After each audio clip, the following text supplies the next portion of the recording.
Hey everybody, this is Silver Spook, and this is the Silver Spook video about Disney AI and the diminishing humanity of Hollywood, and of course Quantumania.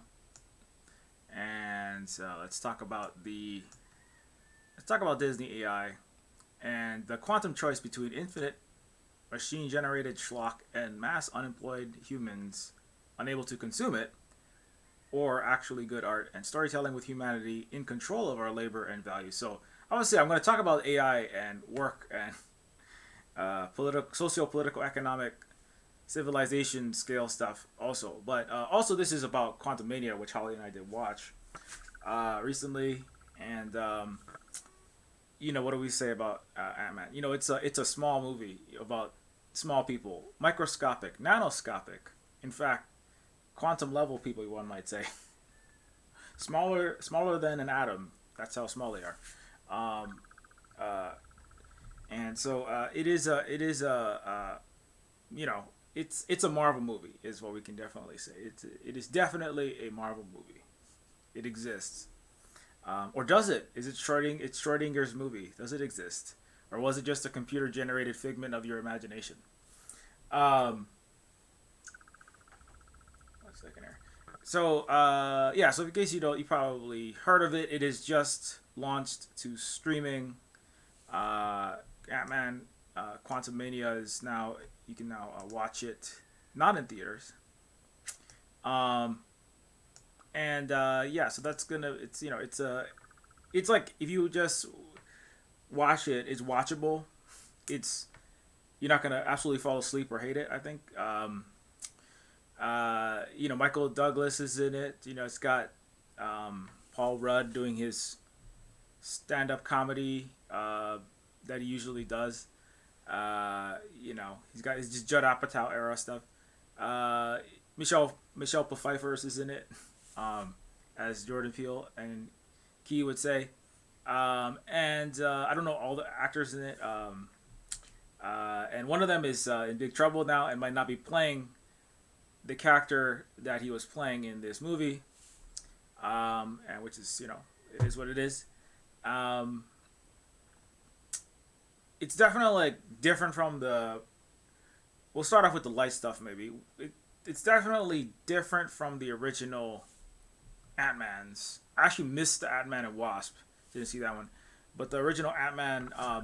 In the scale of the Marvel Cinematic Universe, in the scale of Avengers, the Infinity Wars, those sorts of movies that are kind of like galaxy shaking, you know, huge movies with huge fights, huge, like Thanos and the entire galaxy at war with the Avengers, etc. Ant Man was kind of a smaller story. It was like a rom com, like a romantic story and then comedy. And that was kind of its thing. And it was like a smaller stories that are like kind of centering, down to earth, smaller human experiences, and also even more down to the soil of the planet, specifically the ants, because there are literal Michael Douglas talks to ants. He has his tiny little ant colony uh, that he has, been studying and researching, along with creating the PIM particle, of course, which is necessary to make the technology, the ant suit that allows uh, the wearer to transform in size, to turning into the size of an ant or into the size of a Godzilla at whim, right? With the PIM particle, and so the Michael Doug, all the science stuff. Oh wow, how does this even function? Like we can get really small. The nerd scientists, physicists, quantum physicists being nerd quantum physicists like happens. It's a family. In this one, it's like a whole family of science nerds. Which you got, you know, uh, the grandpa, the son, and the wife that is the wasp, and then you have their kid, who is now getting into trouble. In the beginning, the movie kind of opens with the daughter of Ant Man is what happens? Using her own kind of unbeknownst to him. All right, what is it? Let me see if I can get that. Quantumania. Um, Ant-Man's daughter is, unbeknownst to him, Cassie Lang, acquires a suit similar to her father. She's scientifically inclined and gains interest in the Pym's old notes, learning more about science and technology in the quantum realm. And she's also getting into big trouble. Like, what happens? I think she like sets a cop. She's at some kind of mass protest for something. I can't remember what it was. Was it homelessness, rent costs, kind of like just normal stuff that's happening every day now under the late stage capitalism. And so she is at one of these big actions. All these police show up, and she like turns a police car into the size of a Hot Wheels.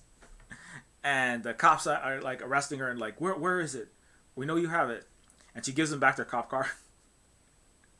That part is pretty funny.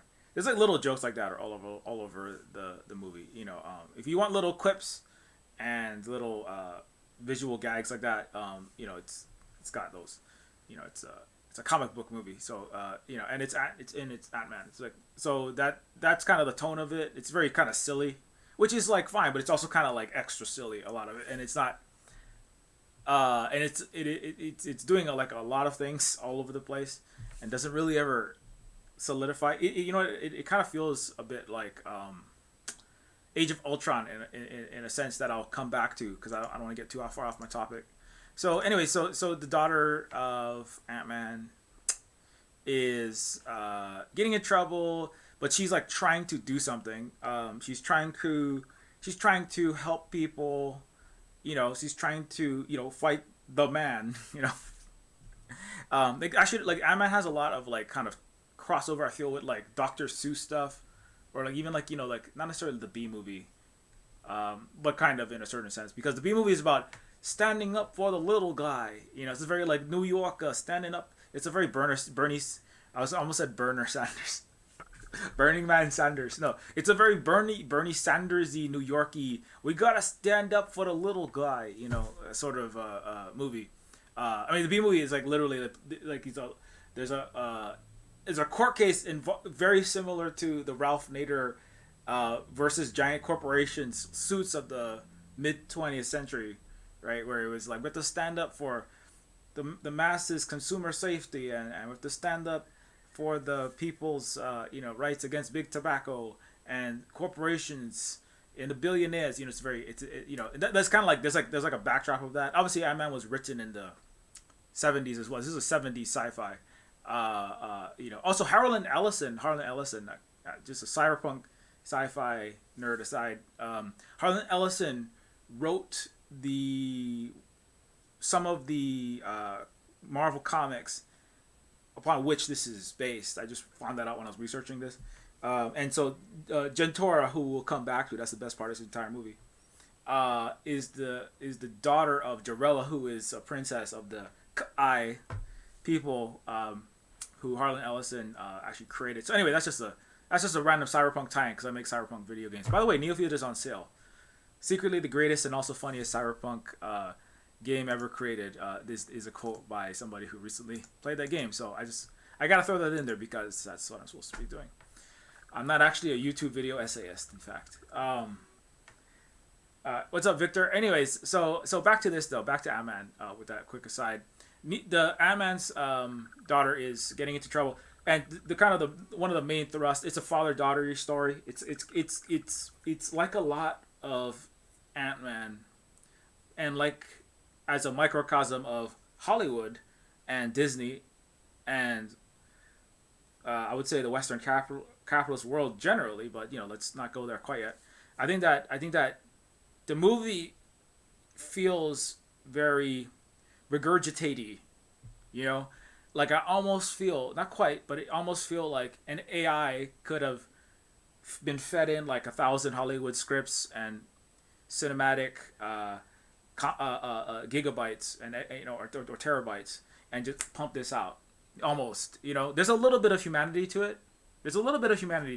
Paul Rudd feels like he's, you know, he has a very Paul Ruddy, like, I'm a dorky ass middle-aged white guy who does really bad accents. and I'm kind of a doofus. So there's some humanity. Michael Douglas he feels like romancing the stone, which I got to go back and rewatch. You know, Michelle Pfeiffer feels like Michelle Pfeiffer, Pfeiffer, and then there's other humans in it, right? Some of them are humans that are playing non-humans, like Mordok, the floating, Volkswagen-sized head with tiny little arms and legs coming out of it, or what is it? The murder, orthogonal decapitation, oscillation, kick ass, or I don't know what acronyms stand for. I make up acronyms all the time for science fiction stories. All right, but anyways, Mordok, the character, like there's actors that are playing their parts. There's some amount of humanity. There's a few beating hearts in this, right? But there's a lot of it, whether it was AI dehumanized or not, whether it was just some AI wrote, like somebody, just phoning in their performance, right? But it's not even really phoning in. Now it's AIing in. Can I AI? I'm not phoning in my performance. Can I sell my likeness to some giant entertainment corporation like Disney, and just like AI? Can I AI generate in my performance? I'm waiting for Michael Douglas. He actually tried to sell his likeness to Disney, but although that's like he's after he passes on, so they can have infinite Michael Douglases, right? Computer generated till the end of time. But coming back to what I was saying is it does feel like just another Marvel movie, but I think ultimately that this is where if you are the executives who run, right, and that's an important point. This is AI. I have like so much to say about AI, obviously, because I literally make stories about it, like Terminus Machina and Neofeud Bills. My main bread and butter, my cyber bread and my robo butter is cyberpunk, speculative fiction, science fiction around artificial intelligence, robotics. I mean, if you know the work that I do when I'm not making YouTube videos, as I said, this is just a hobby for me, really. I'm making science fiction and cyberpunk games. I was just working on them earlier and yesterday, and so I have a lot to say about that. I don't have time to say it all, but I did want to touch on it. And but the main thing is that and as the point that I've made in some of the recent streams over the last year, including I actually did several on AI, especially around December, and I have like videos like Western AIs produce eloquent BS. The problems with AI art and artificial unintelligence. Probably one of the most important ones actually is the there's no such thing as intelligence.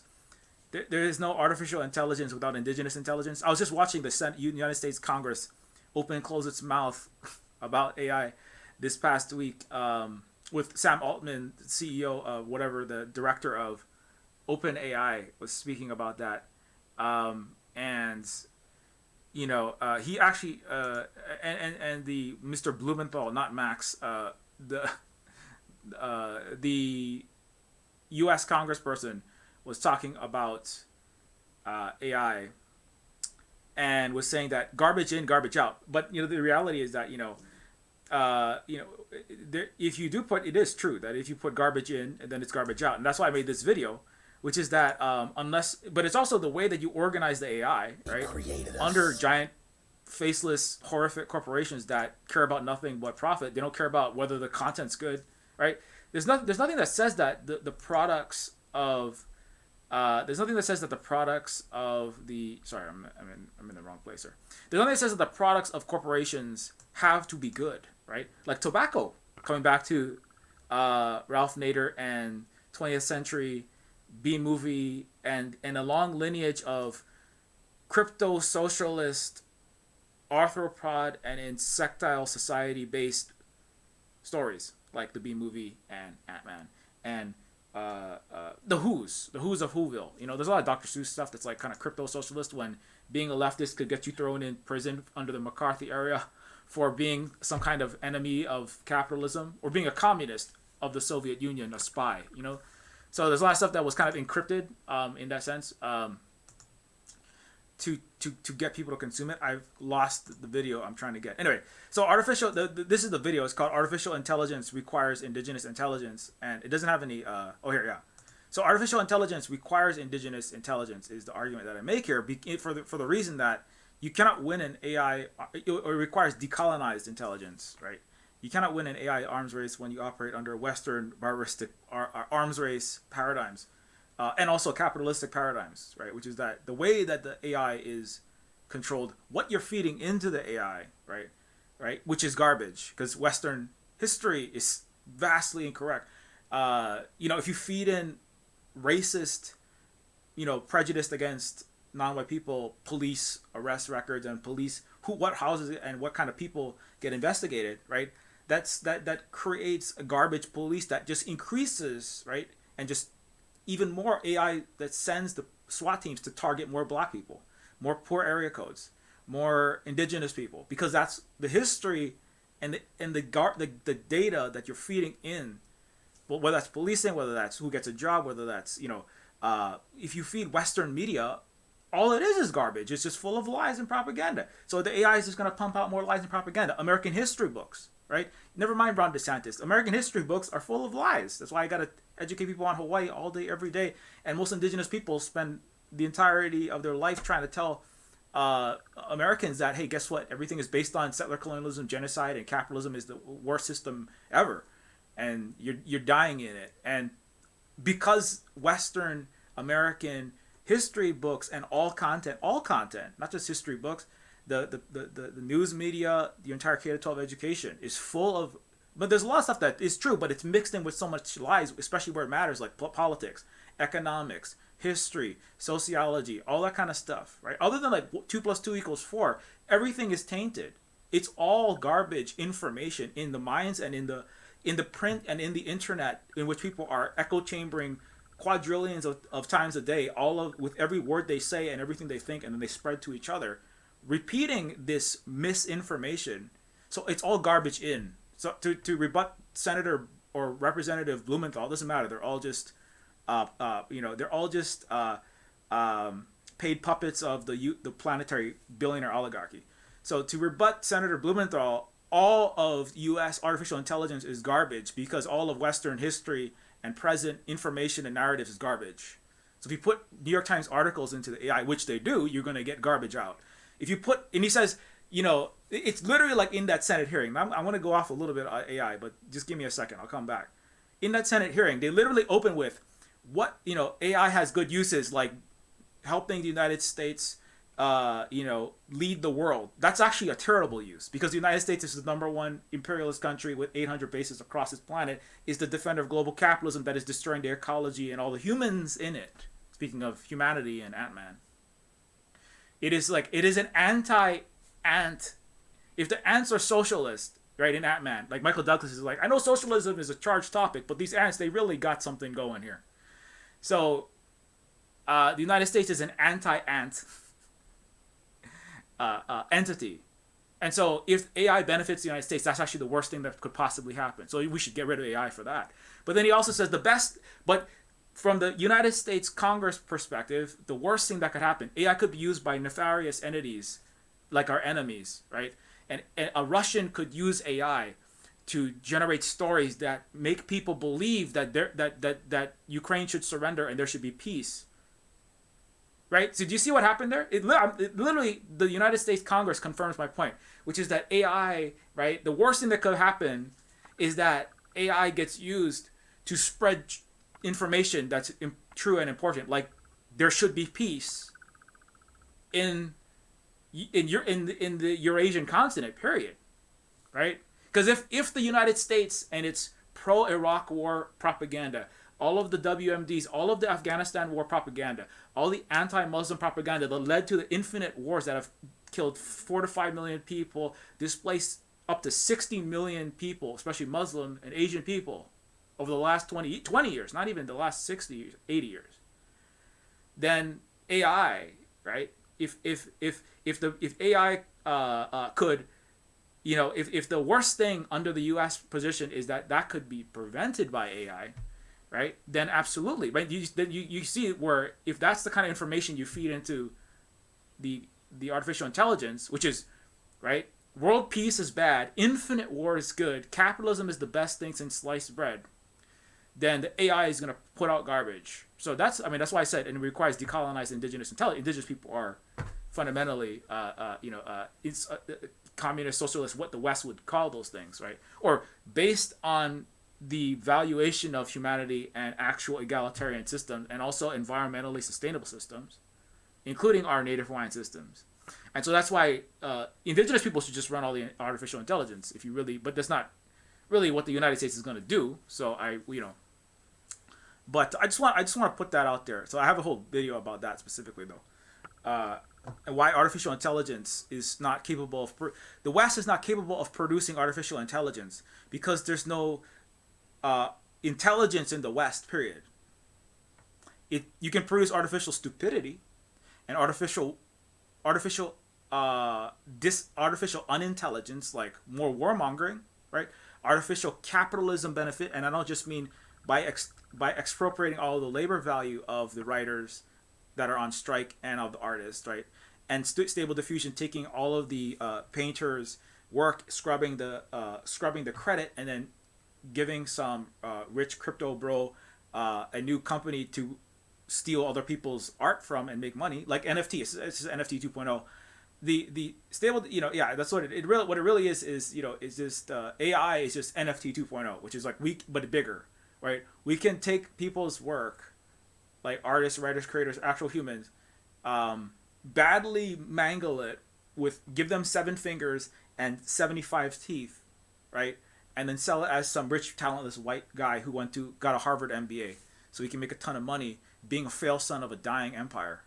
That's what the point of AI is. Right? That's what Disney is trying to do, because Disney is just a bunch of rich, spoiled brats, the CEOs of Disney and all of their funders, right? Like the United States, right? Trying to maintain a global capitalist wealth, like a parasitic entity on the ass of the planet and the people in it, right? That's what Disney is. That's what the Hollywood is. That's what the U.S. is. That's what all its corporations are.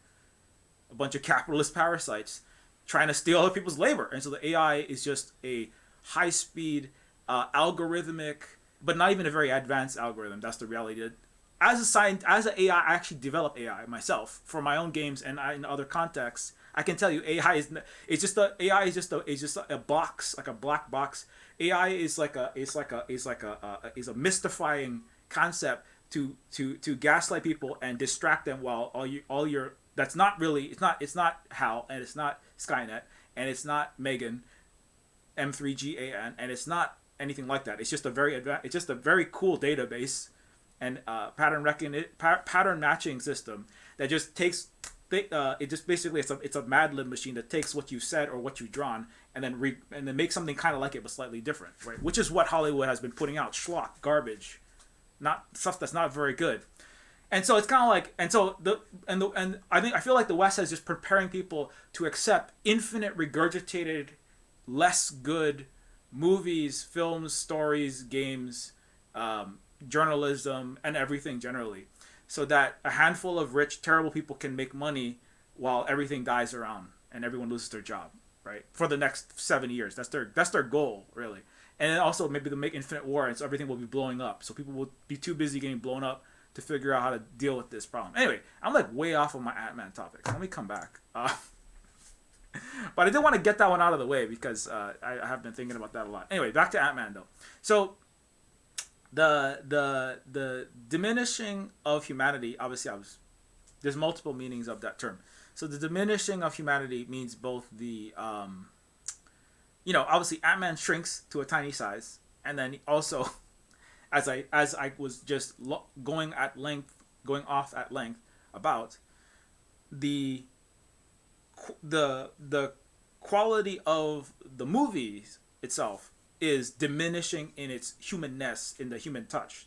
I would say it's not gone, but it's definitely like, it feels very phoned in. It feels more phoned in. It feels like another Marvel movie. As some people have commented, there's scenes in Quantumania where it's like, there's a bar scene, right? There's like lots and lots of scenes where you're just like going through infinite amounts of light and bedazzlement, and then there's a bar scene in Quantumania, and it this is like, this just looks like another Star Wars. Like, is this like, yeah, let me get that one. Yeah. Yeah. Are we in the cantina? Like literally, even the music in this scene, right? Even the music in this scene at the bar, that has it's like, let me just get something to then talk about it. Like in this bar scene in AntMan, you have like cantina like music. It sounds kind of humanish, but it's alienized. You have like creatures that just like some have like three heads. There's a broccoli dude. There's random, lots of insectile things, and that's fine and that's cute and that's great, right?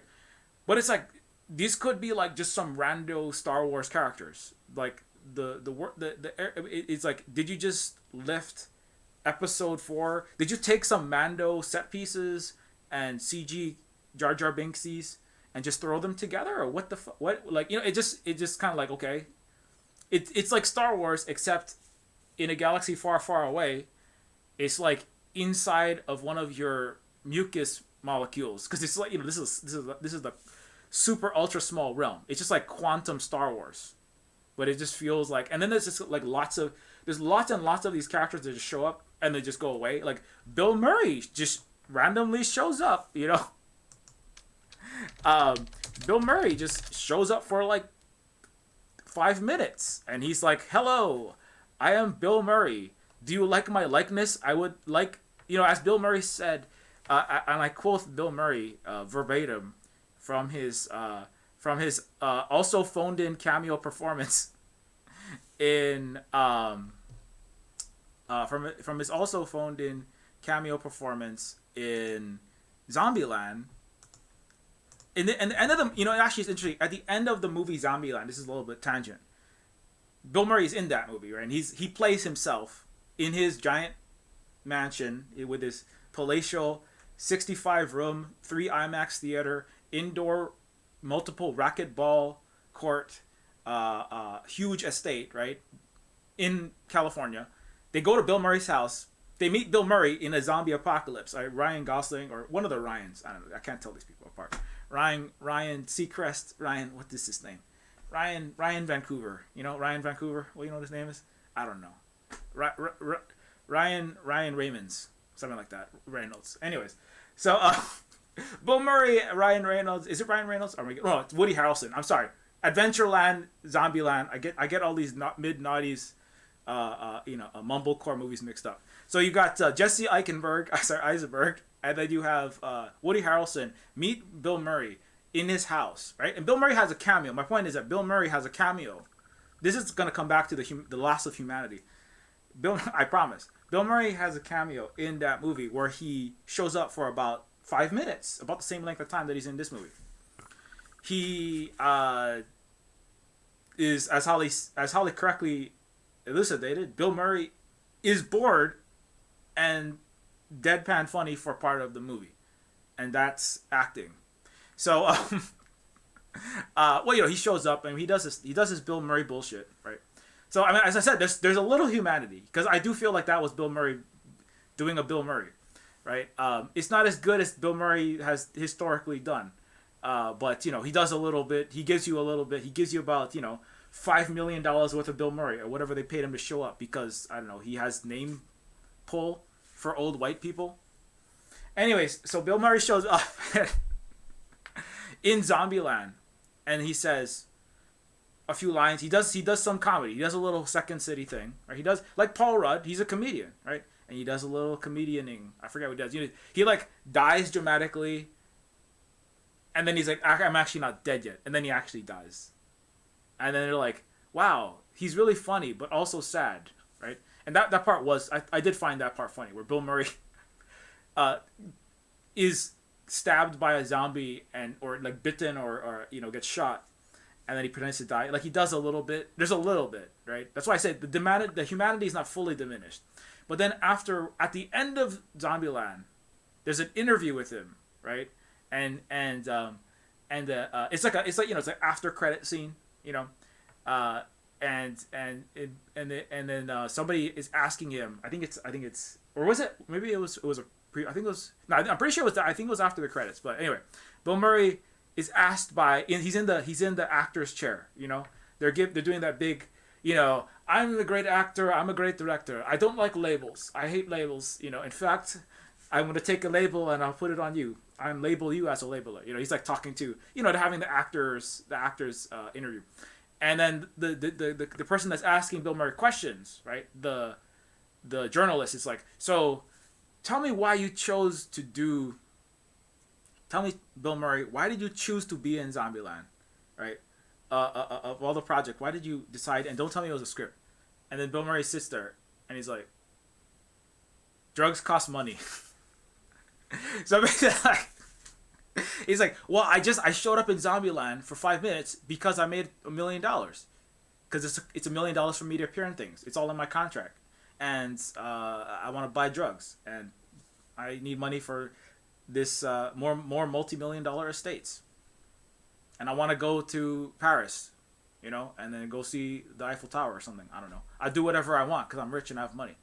So and I need more money, and my face costs money to have it show up in places because I'm Bill Murray, right? And so but also it's kind of like there's a problem with celebrity, which is there's actually a cyberpunk book called Idoro that examines that and talks about how celebrity is manufactured and produced and harvested like so much oil, like the U.S. bombing Iraq or some Middle Eastern country to take its resources and then control them for the global profit, But celebrity is kind of discussed as, right, this kind of resource that is constructed by the in the 90s, it was Slitscan in this book called Aidoru. If you want to know, just some random side stuff, but Aidoru is a book by William Gibson that is about, one of the central conceits is that the construction of celebrity is itself an industry that doesn't exist without the constructors, right? Without the radio, there is no radio star, right? Without the video, there's no video that kills the radio star.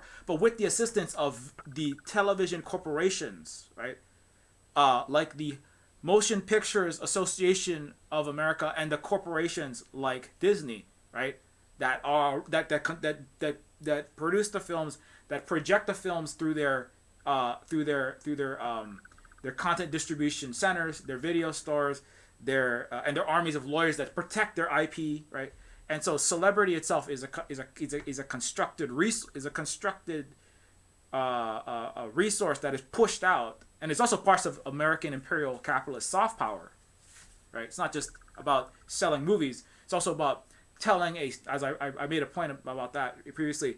Disney movies, and not just Disney, all Western and U.S. movies. Hollywood, the United States was a cinema motion picture empire, where Britain was more a text-based, book-based, print-based empire. Well, in part because in the 1800s, when Britain was in its height, the British Empire, there did not exist television or the silver screen. But after that, then all of a sudden the motion picture becomes even more important. And I've talked about that a lot on other streams. You can go look at one of my other videos about how manufacturing of consent and mass planetary hegemony is constructed through movies, games, and games is another whole level of that, social media now. But the point is that like a artificial intelligent designed entity, the Aidoru, is a completely synthetic computer generated. It's a it was kind of a concept for a computer generated, AI generated, what's fully AI generated celebrity, right? That's the Aidoru. It's a musician, singer. There was what's her name? The anime pop star that's fully AI generated. That's kind of based on Aidoru. But anyways, but also there is already existing celebrity, right? The thing is like the human actor or actress, etc., that is like doing the music, that is making the the whether that's the Miley Cyrus, whether that's the Bill Murray, whether that's the the Paul Rudd, whether that is the Taylor Swift or whoever. There was somebody there, right? But once that person, that Beyonce, etc., or that's Michael B. Jordan. I'm just trying to choose some different generations of celebrities. It gets big enough, right? Then there's value. There's a dollar tag. There's a social visibility, clout etc. tag attached to that person, right? If Megan Thee Stallion does something, tens of thousands of dollars. One Instagram post, if you have a million followers on Instagram, one Instagram post is worth $10,000, right? For the influence that you can convey, etc. And so there's that. If for a big huge star like for Dwayne the Rock Johnson to show up, right? Which he shouldn't show up anywhere in Moana because I don't want that movie to ever get made. Because Disney is a giant capitalist imperial corporation that is projecting soft power and erasing, as an actual native Hawaiian, our history and the U.S. destruction of our people and genocide, which Disney is complicit in with its $144 million resort that it continues to run on our stolen land. And also the fact that Hawaiians are doing worse despite them making billions of dollars selling Hawaiian culture in Lilo and Stitch and Moana. So, but there is a resource in Hawaii as well because it has been constructed by the United States, right? And its tourism industry and all of the Hollywood 51st Dates, Magnum PIs, Hawaii 5-0s, Moanas, and Lilo and Stitches, right? And so it has this value attached to the stories and the what has been consumed and what has been pushed into the eyes and ears of the mass public, the total story, visual, and cinematic information and media consumption, right? That has been pushed out by all of Hollywood, by all of the media industries, creates this value, right? This tourism value for all the hotels and all those. They're all Western capitalist corporate owned, so don't visit Hawaii. And it also constructs this narrative value that Disney mines. Like, for example, there is already a Moana, but they want to make another live action, right? And they want to mine that for more money without it actually benefiting the people that they're stealing the culture from. In my view, all of Moana is just massive cultural appropriation and cultural prostitution. It's this digital cinematic cultural prostitution in the way that all of Waikiki is a giant is an insult to Native Hawaiians like myself. It's all fake plastic hula, and in fact, that's why I think that's good that the Caravaggio. I have this big thread blowing up right now on Twitter. Speaking of that, I'm going to dovetail off of that for a second because this, I promise I'm come back to the humanity thing, but there is this massive thread. I think that Disney should cancel Moana and stop stealing our culture for profit. I already brought up they have a resort that is worth mountains of money. We are running out of water, and the U.S. Disney collaborates with the U.S. military occupation that poisons our water, including tens of thousands of gallons of jet fuel and thousands of gallons of PFAS, forever chemicals, that's spilling in our water, and also blowing up our land and displacing us and making us homeless. The United States is currently deporting Native Hawaiians on the false grounds that they're solving homelessness. They're just giving Hawaiians homeless. We're the most homeless population. We're over half the homeless people, 4 times more likely to be homeless, and they're giving Native Hawaiian homeless people tickets to get out of our own country and go to Vegas or go to some other city to diminish the humanity and the native indigenous humanity in Hawaii. That's what the U.S. is doing. They're also punishing children for speaking Hawaiian, and I have a whole lot of things that you can read about in that thread, including the United States occupation of Hawaii is literally declared a illegal military occupation and a fraudulent annexation by the United Nations. Hawaii has the highest rates of poverty. Hawaii has the highest rates of homelessness, mostly the Native Hawaiians. Hawaiians are the most incarcerated. The U.S. is mass killing us with police. The U.S. is mass arresting us. And the U.S. is trampling our rights. It erased our entire history and culture and stopped our universal healthcare system. And Hawaiians have the worst health outcomes in the so-called United States. So, it's personal. And also, Disney has made billions of dollars selling Hawaiian movies and culture. And a handful of Polynesian Fijians. A Fijian was like, but I love Moana. I mean, you can love Moana, but I don't want representation. If representation means then the United States gets to get a pass, and Disney gets to get a pass because it made a movie with a brown girl in it, and then keep stealing from us, keep building more resorts, keep displacing us, and making billions, and solidifying the soft power and the fake story about Hawaii is Hawaiians just love the United States, which we do not, in fact.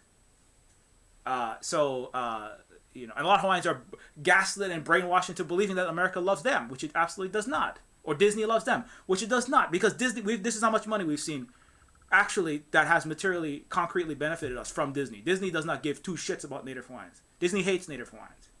Dwayne The Rock Johnson is a pro-crop imperialist shill who loves Disney. He is photographed with the Saudi Prince MBS, Bob Iger, CEO of Disney, shaking hands, planning when they're going to make their next pro-military movie.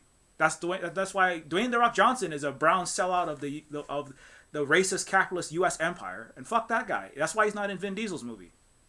Because I don't know what happened to him, man. I actually used to teach for the impoverished children where Dwayne The Rock Johnson grew up in Kalihi Valley, in Palama Settlement. Actually, I work with the impoverished. I work with the most impoverished area of the so-called United States. It's actually in Hawaii. Nobody knows that. That's why I have to make threads and I try to get them to blow up on Twitter.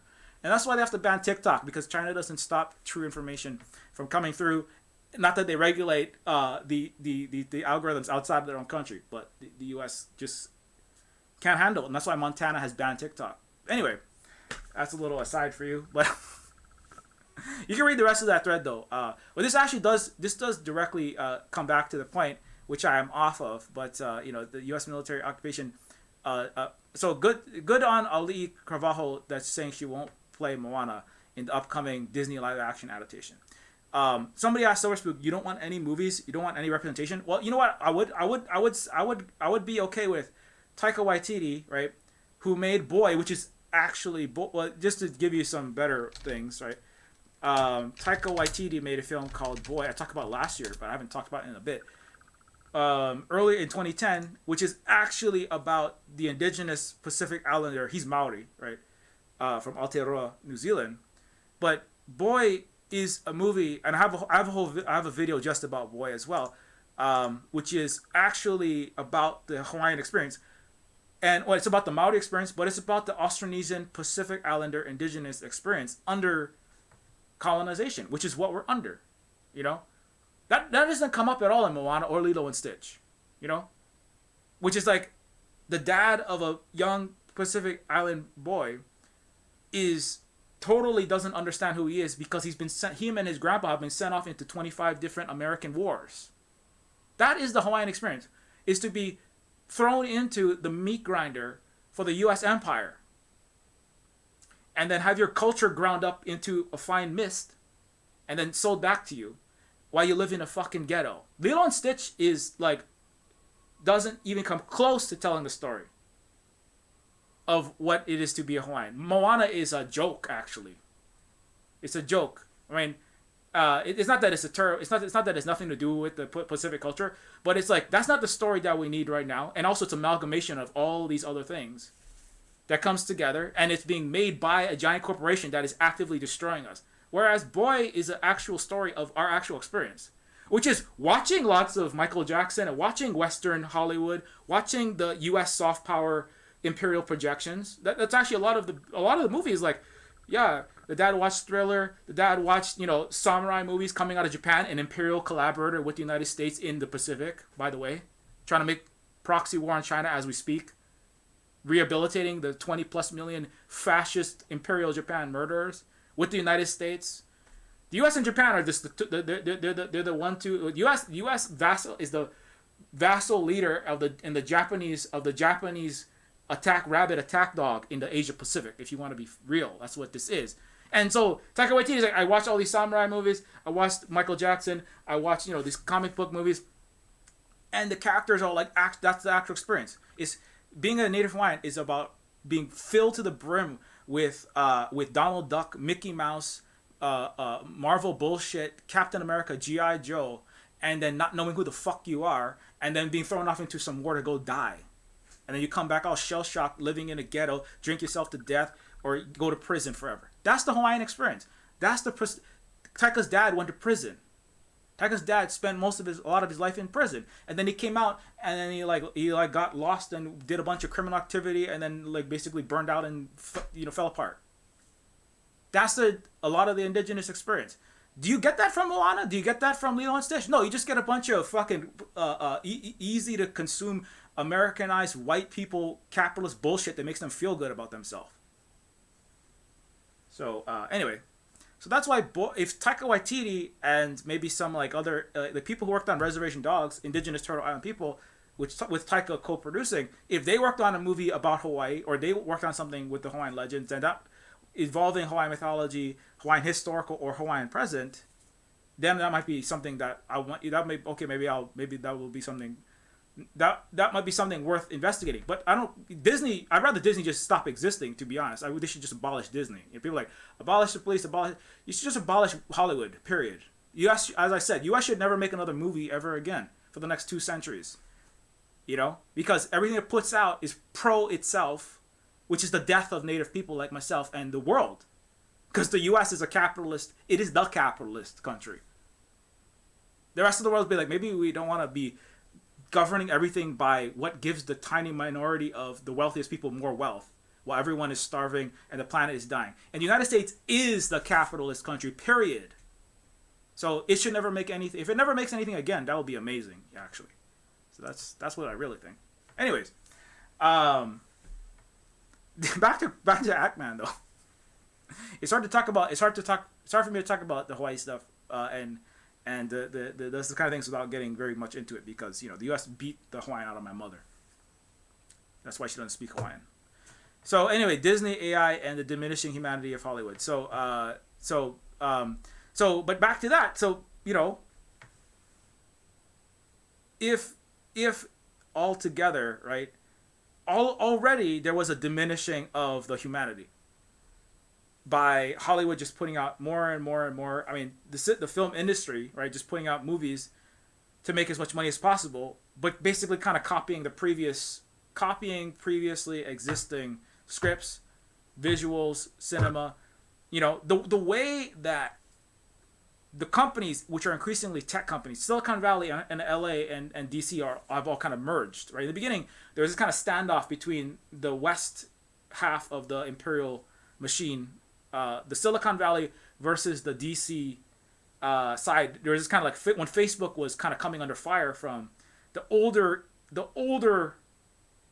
imperial money, the East Coast money was like, Facebook, you can't just be moving elections like this. You have to make sure Hillary Clinton wins, or you have to like you can't be disrupting the game that we have going on here, right? The United States and its capitalist power. We have television, we have print, and we put out TV ads, and that's how we get whatever Republican or Democrat that the richest plutocrats want to get elected. That's how it works.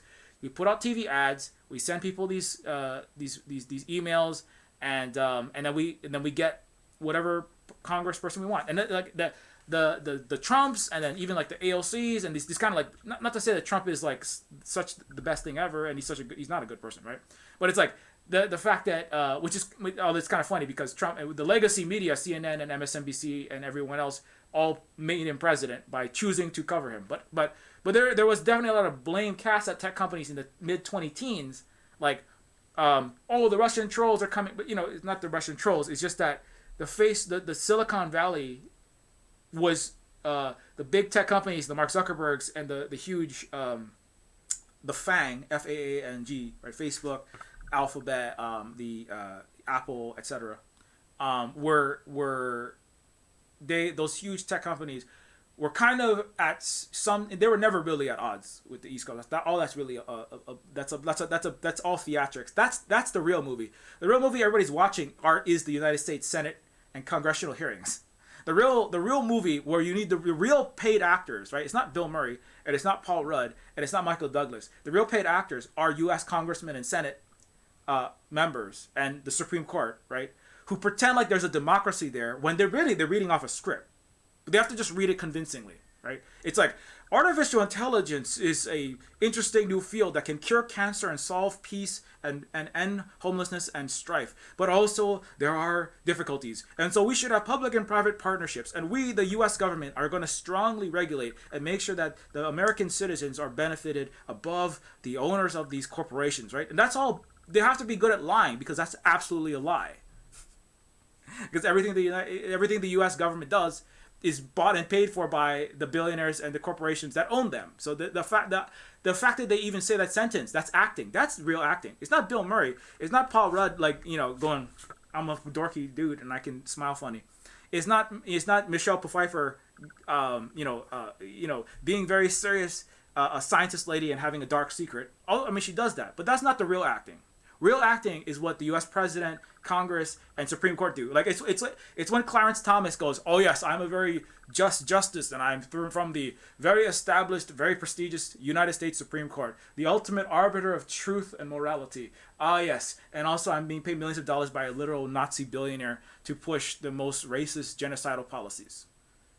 That's acting though. So the Supreme Court is they're real quality actors. You know, the United States Congress, that's acting, right? All the Western capitalist world's governments, those are the real actors.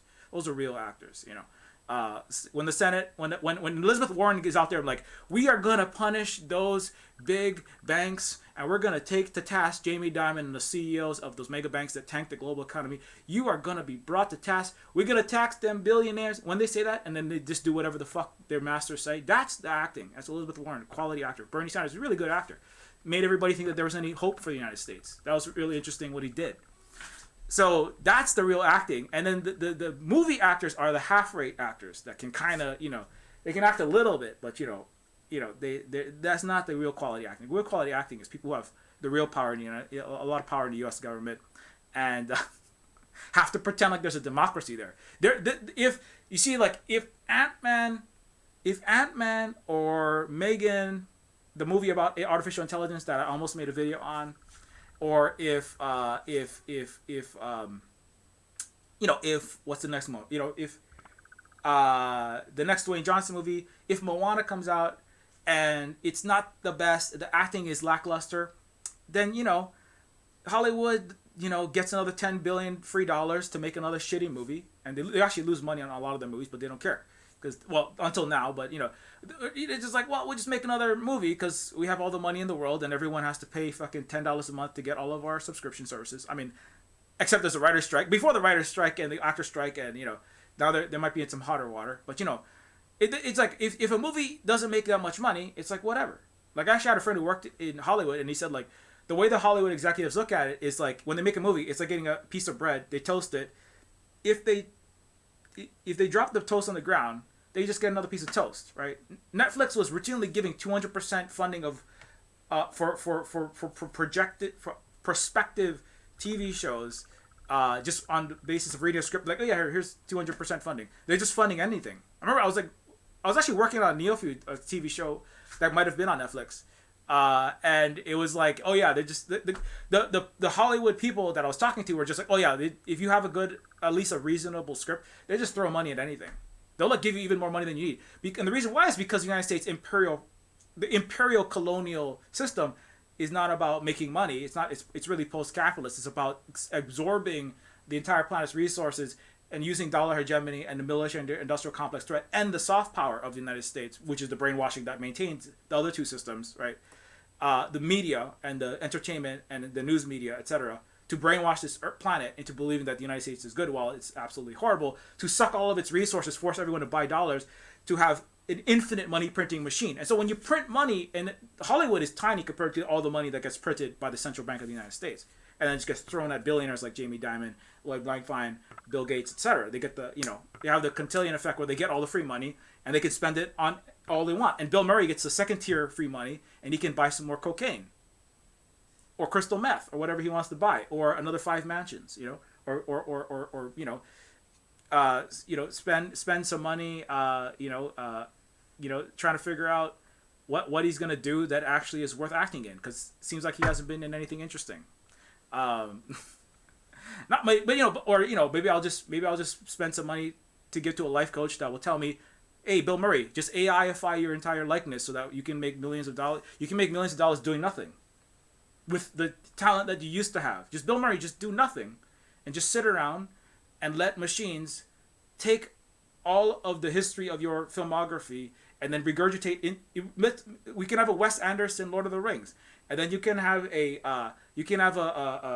Wes Anderson Lord of the Rings, and then you can have a Christopher Nolan Mortal Kombat with Bill Murray's face on Scorpion, and Bill Murray, that's the best thing for you. But you see how that's part of what's happening is that the AI, right?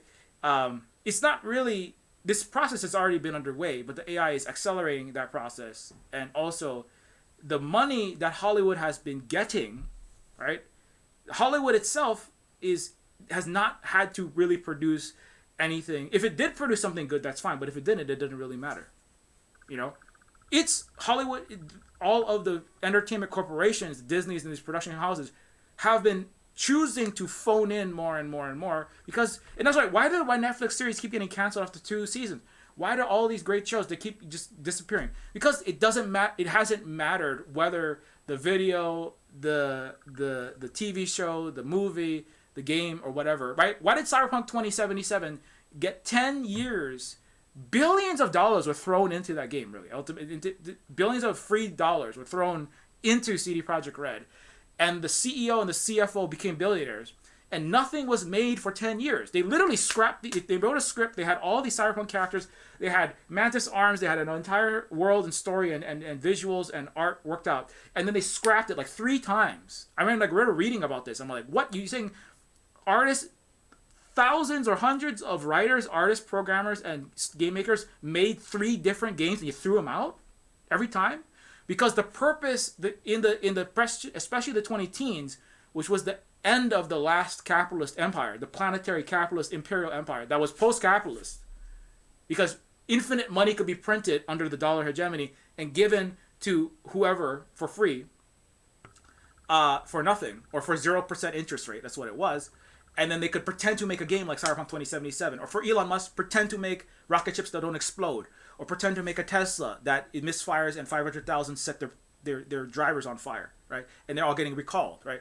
For Elon, who literally has plunged Twitter revenue 40 to 90% in its ad revenue, right? So infinite money is given to the stupidest but most well-positioned, mediocre, emerald mine-having white man babies, right? Like the CEOs of CD Projekt, or CEO of Tesla, or the CEOs of Disney, or all the CEOs, right? And that's why the best thing to be was a CEO, because you wouldn't even have to actually make a product. See, the thing is, in the 1800s, or in a lot of the 20th century, the head of a Ford company might have to make some Fords that function. You know, the head of the rail company of the robber barons, who were terrible colonial, genocidal, millionaire shitbags like Vanderbilt, might have to make some rail.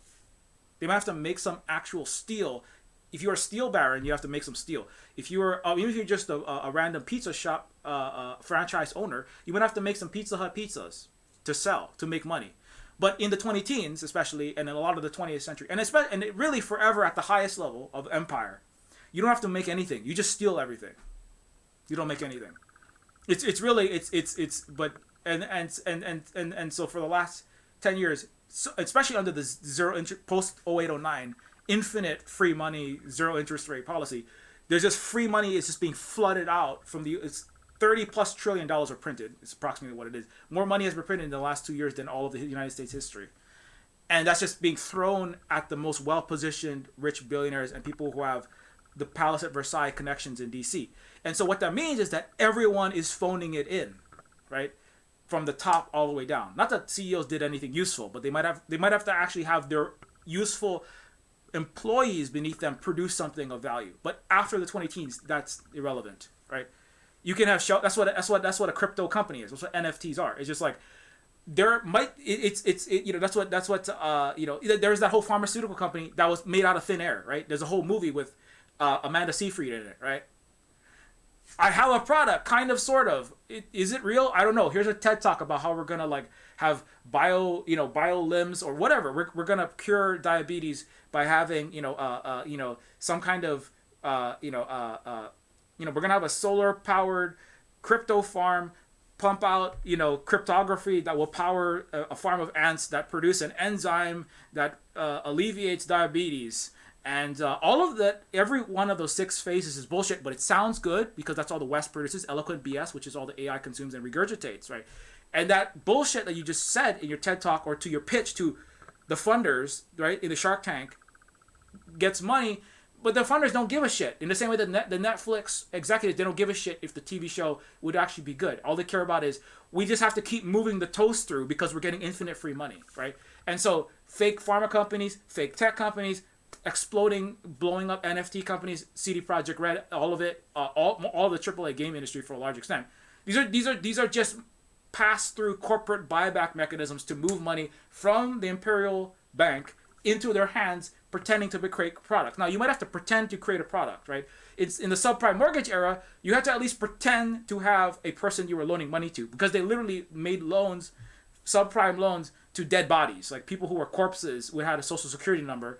Banks were making loans, millions of them actually, to dead people or people who definitely couldn't afford them, like Applebee's waitresses. And in the post subprime 0809 financial meltdown era, it was just like, make a tech company that, or make any company that kind of sounds like it, because we can't do housing for now because the scam's a little hot, and the American memory is about 5 years, and we gotta give that a rest. They're back on that bullshit though, with the commercial real estate collapsing, and that's why there's a doom spiral in San Fran. But anyways, in all Western cities and all of the Western real estate, but the tech company was the thing. We have to pretend like there's a tech company. We have to pretend like there's a movie there, right? Throw infinite amounts of money to do 25,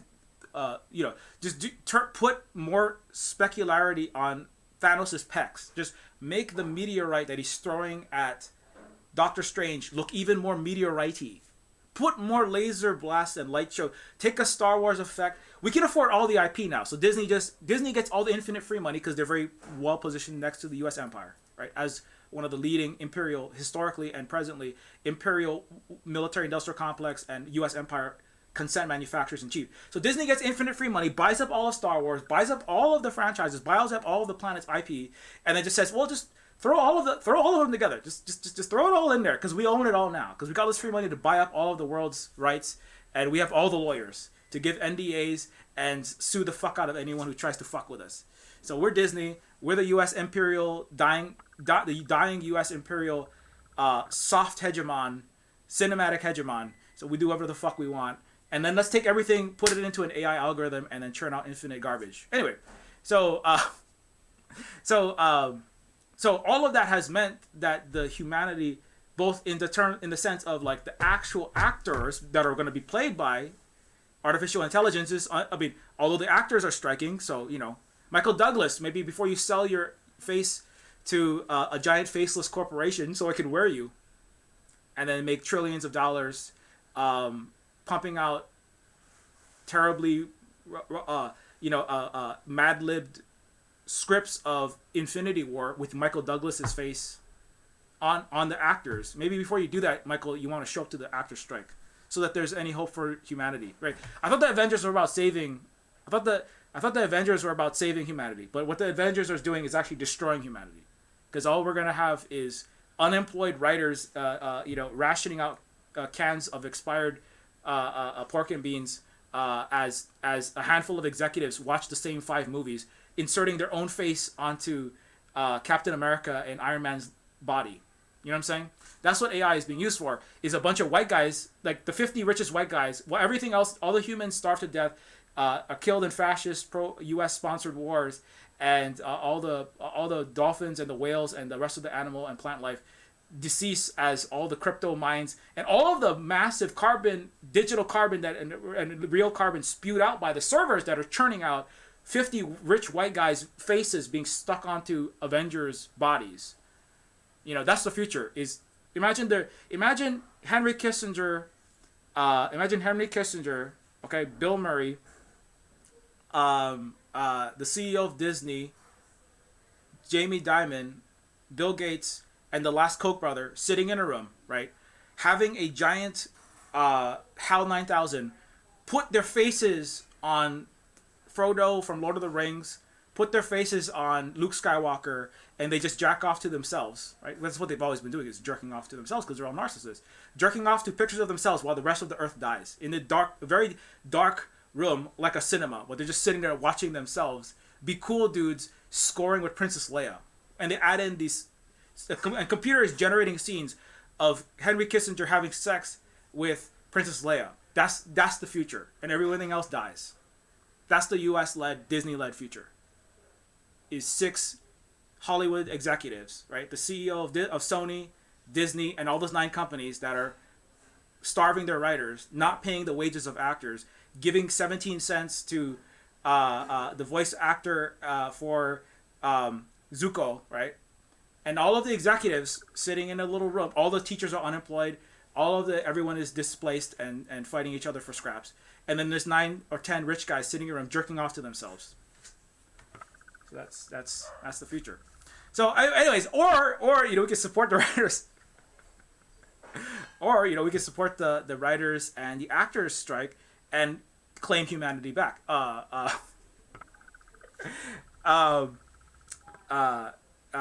I give you that terrible image because if you don't want that to be the reality, because imagine Henry Kissinger living for the next 500 years and that's all he ever does. Henry Kissinger's face is just on every, instead of instead of Maui and Moana is Henry Kissinger's face, and never mind, they should have made Moana instead of Luke Skywalker, instead of Pedro Pascal on Joel in the next Last of Us, it's Henry Kissinger's face. Right, instead of Joel instead of Din Djarin in The Mandalorian, it's Henry Kissinger's face. That's all you're ever gonna see again, right? Because whoever has the most money gets their face visually. Gets their face. Well, he's not the richest guy, It's Elon. Imagine Elon Musk's face, right? So the next Doctor Strange come out is Elon Musk's face on Doctor Strange, right? Very similar character, narcissistic white man, but And then you have the next, Black Panther. It's Elon Musk's face. Because not that the West cares about racism. That's why they didn't listen to Black Lives Matter, and there's more black people in prison than ever, and they're just shooting them in the street now. Elon Musk's face on every. Just imagine everyone is Elon Musk's face. It's like being John Malkovich, except it's the richest white guys get their faces on everything. And so that's the future that is the future that AI is building towards. And I'm like, obviously, I'm being a little bit facetious with that, but in a real sense, that is why it's important for us to support the writer's strike and the actor's strike, because that is that is where this. Let me see if I can find that. I know I had something about it. Anyway, let me find the more perfect union. So more perfect union. This is just like some site that has lots of stuff about strikes. So it's very important for people to realize that people that produce the content, I hate the word content, I really don't like that word. I prefer the people who produce the art and the engaging and riveting stories and experiences, right? Like movies, like games, like shows, and all of that, right? And also, just physical art, paintings on walls, murals, right? There are people that produce all of that, have produced all of that. And the people that continue to produce that, including Abbott Elementary, oh my God, Mandalorian might be canceled. Oh my God, all my shows might be canceled, right? All the people that produce all of that are people that have actual material needs that need to be covered. They need to be paid because you live in America that stopped native people like myself from bringing about socialism. And so because you live in capitalism, the people who work at the Starbuckses and people who work in the writers, I'm trying to find something where I have the writer's strike, but this is all other stuff. People who work for the actual to make all the content that you want, including the games, including the music. Like, Bandcamp recently voted. The Bandcamp workers voted to unionize, and that's really great. Also, they're owned by a huge gaming entity. I forget which one it is, but it's a huge gaming company that bought Bandcamp and has been trying to make money by cutting back on the workers' wages and benefits and all that kind of thing. So that good on them. There's the most recent sex workers. Sex workers have most recently unionized, or strippers. I'm sorry, strippers have recently unionized with the first one. So that's good on them. And all the people who are the human. The reason why I said humans, right? Popeye's workers is another one. The humans that actually have to do the work that makes everything run, not just the entertainment, everything, the lights to come on, the internet to come on, right? Never mind the streaming content, also the internet coming on. There are people that have to set up those cables, the maintenance people. All that still takes work. The game at this moment, or the game that the capitalist Western U.S.-led world is playing, is to pretend that everything is going to go away any second now, as AI rolls out. That narrative is actually is not true. It's actually not likely, and it's not actually certainly not true at this moment that everything could be done by AI. So we should just we're gonna have great new jobs. That's the thing they keep saying in all these meetings. That's the CEOs of all the AI companies are like, you're gonna have a great new job on the other side of AI. Not necessarily, right? That's a lie. They gotta say that because then you won't do things like demand to have control over how the AI is used, democratize the AI companies that are all private capitalist corporations, and or sponsor with the U.S. imperial pro-capitalist benefit. And so if everyone believes that, okay, well, AI is gonna write and act the next Hollywood movie, but it's okay because I'm gonna have some other job, right? Writers will just get some other job, right? If people believe that now, then the likelihood that people will strike or do anything to stop it decreases.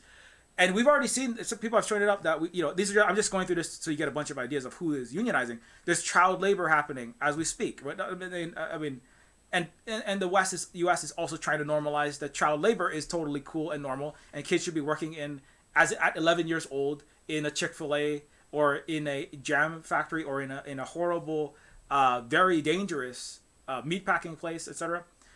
This is the sex workers that just unionized, the first strippers union. And so it's important to remember that, and in fact, the strikes, right? And the workers' unionization and the workers' power does in fact impact the TV and movie industry, right? If AI is so great and so strong, and if it's true, if what all these rich white guys like Sam Altman, right? If what the senator, what's his name? If Senator if Senator Blumenthal, that all of these people that are talking about AI as if it's going to solve all the problems, if all the crypto bros are correct, and they're always rich white guys, they're the same NFT pro Elon, they're the same scam artists who sold like some ripoff shitcoin, right? And then they sold stolen artist art, and then Keanu Reeves laughed his ass off at them, right? Like, what do you think about NFTs, right? The same people who sold snake oil, really, this is the same people, right? The same people who sold overpriced, malprescribed fentanyl and made $30 billion. They're saying that AI is going to take over any second now, so we should just like give everything to the AI companies and everyone just use that AI that we have. Just everyone buy into it. Just everyone invest in it. Everyone get in there because it's going to change everything. If it was so good, then if the AI could produce such great writing, when writers go on strike, then you should just be able to pump out what is needed, right? But the answer is it's not. It's not possible to do that. The AI is incapable. The actual executives know that if they just pump out if they actually pump out some writing with their chat GPT, it's not going to hold up to snuff. If they could get it to work, they would have done it already. If they could have chat GPT, stable diffusion, and Hollywood, the most advanced generative AIs, pump out an entire movie, they would have done it already, and they would be making a lot of money, right? But the answer is they can't, and the answer is also that even if they could, it would still not. I think that what would be coming out is going to be of terrible quality. That whole example of we could do a what was it? Lord of the Rings directed by what's his face? Moonshine Kingdom. I can never remember people's name when I'm so enraged. But what's his name? Wes Anderson. Why did I say Tim? Tim Meadows directs the Moonshine Kingdom. Look, if we had a Wes Anderson directing a Lord of the Rings, that movie that they're saying is this is what we could do. Yes, you could have a CG of Bill Murray's face on some character from Lord of the Rings. You could take Gandalf's face and then put another face in, and even have it say words, right? Would the actual story be worth watching, right? Would the actual film be interesting, relevant to what's happening, right? Or would it just be like, would the value of, I think actually it would actually decrease the value of the actors that are in the movies, right?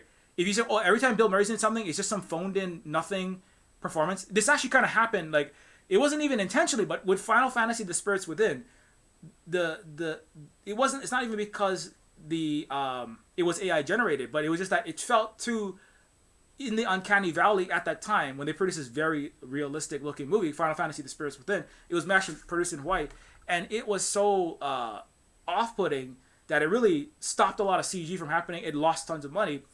And in the age in which Hollywood might have to actually make some movies that are worth watching, and it can't just make things that tank because it has infinite free central bank printed money, I think that's why the stock, they know that they can't, and that's why the stock tanked 70%. When the writers went on strike, they lost $10 billion. It's actually, if Hollywood had just chosen to give the 3% is what the writers were asking for. 3%, that's a tiny fraction of the total billions. The Hollywood makes $30 billion a year, and they're asking for 3% of that, right? That's less than $1 billion.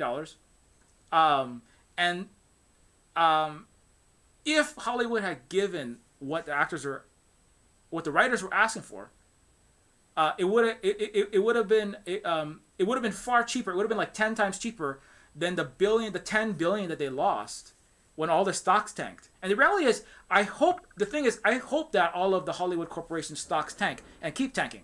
In fact, I hope that all of Hollywood is just disbanded. It's just end, in fact. And then something else, cooperative, non-rich white man, U.S. empire affiliated entities should arise in the ashes, right? With indigenous and black and people of color, and Taika Waititi and other people like that, and Scarlett Harjo, Reservation Dogs directors, should be running new cooperative, non-capitalist, right, non-money grubbing funded studios. And if AI is to be used, the thing is, it is impossible to make a decision that benefits all of humanity in a capitalist corporation, period. And with AI, it will be impossible. It will be impossible. Because if you could get rid of people, make more money with as I said, right, selling people narcotics, selling people tobacco, selling people cars that crashed, that was not a problem for a capitalist entity. Their goal is to make money. Their goal is not to have a happy, collective, mass good for all of the humans. So if AI is going to choose to make shittier movies, have more unemployed people and more hungry people, and decreased wages and the power of workers, then AI companies that use capitalist companies run by and for profit of a tiny minority of previously wealthy people, that's what a capitalist company is, right? They're going to continue to choose to do the worst thing ad infinitum. That you are like fiduciarily, right? You know this if you know anything about how corporate structures work. You are by your fiduciary responsibility as the chief executive officer. By law, actually, it's written in your mandate. You must make the decision that benefits the shareholders, the previously wealthy people that are invested in a company to make them more money.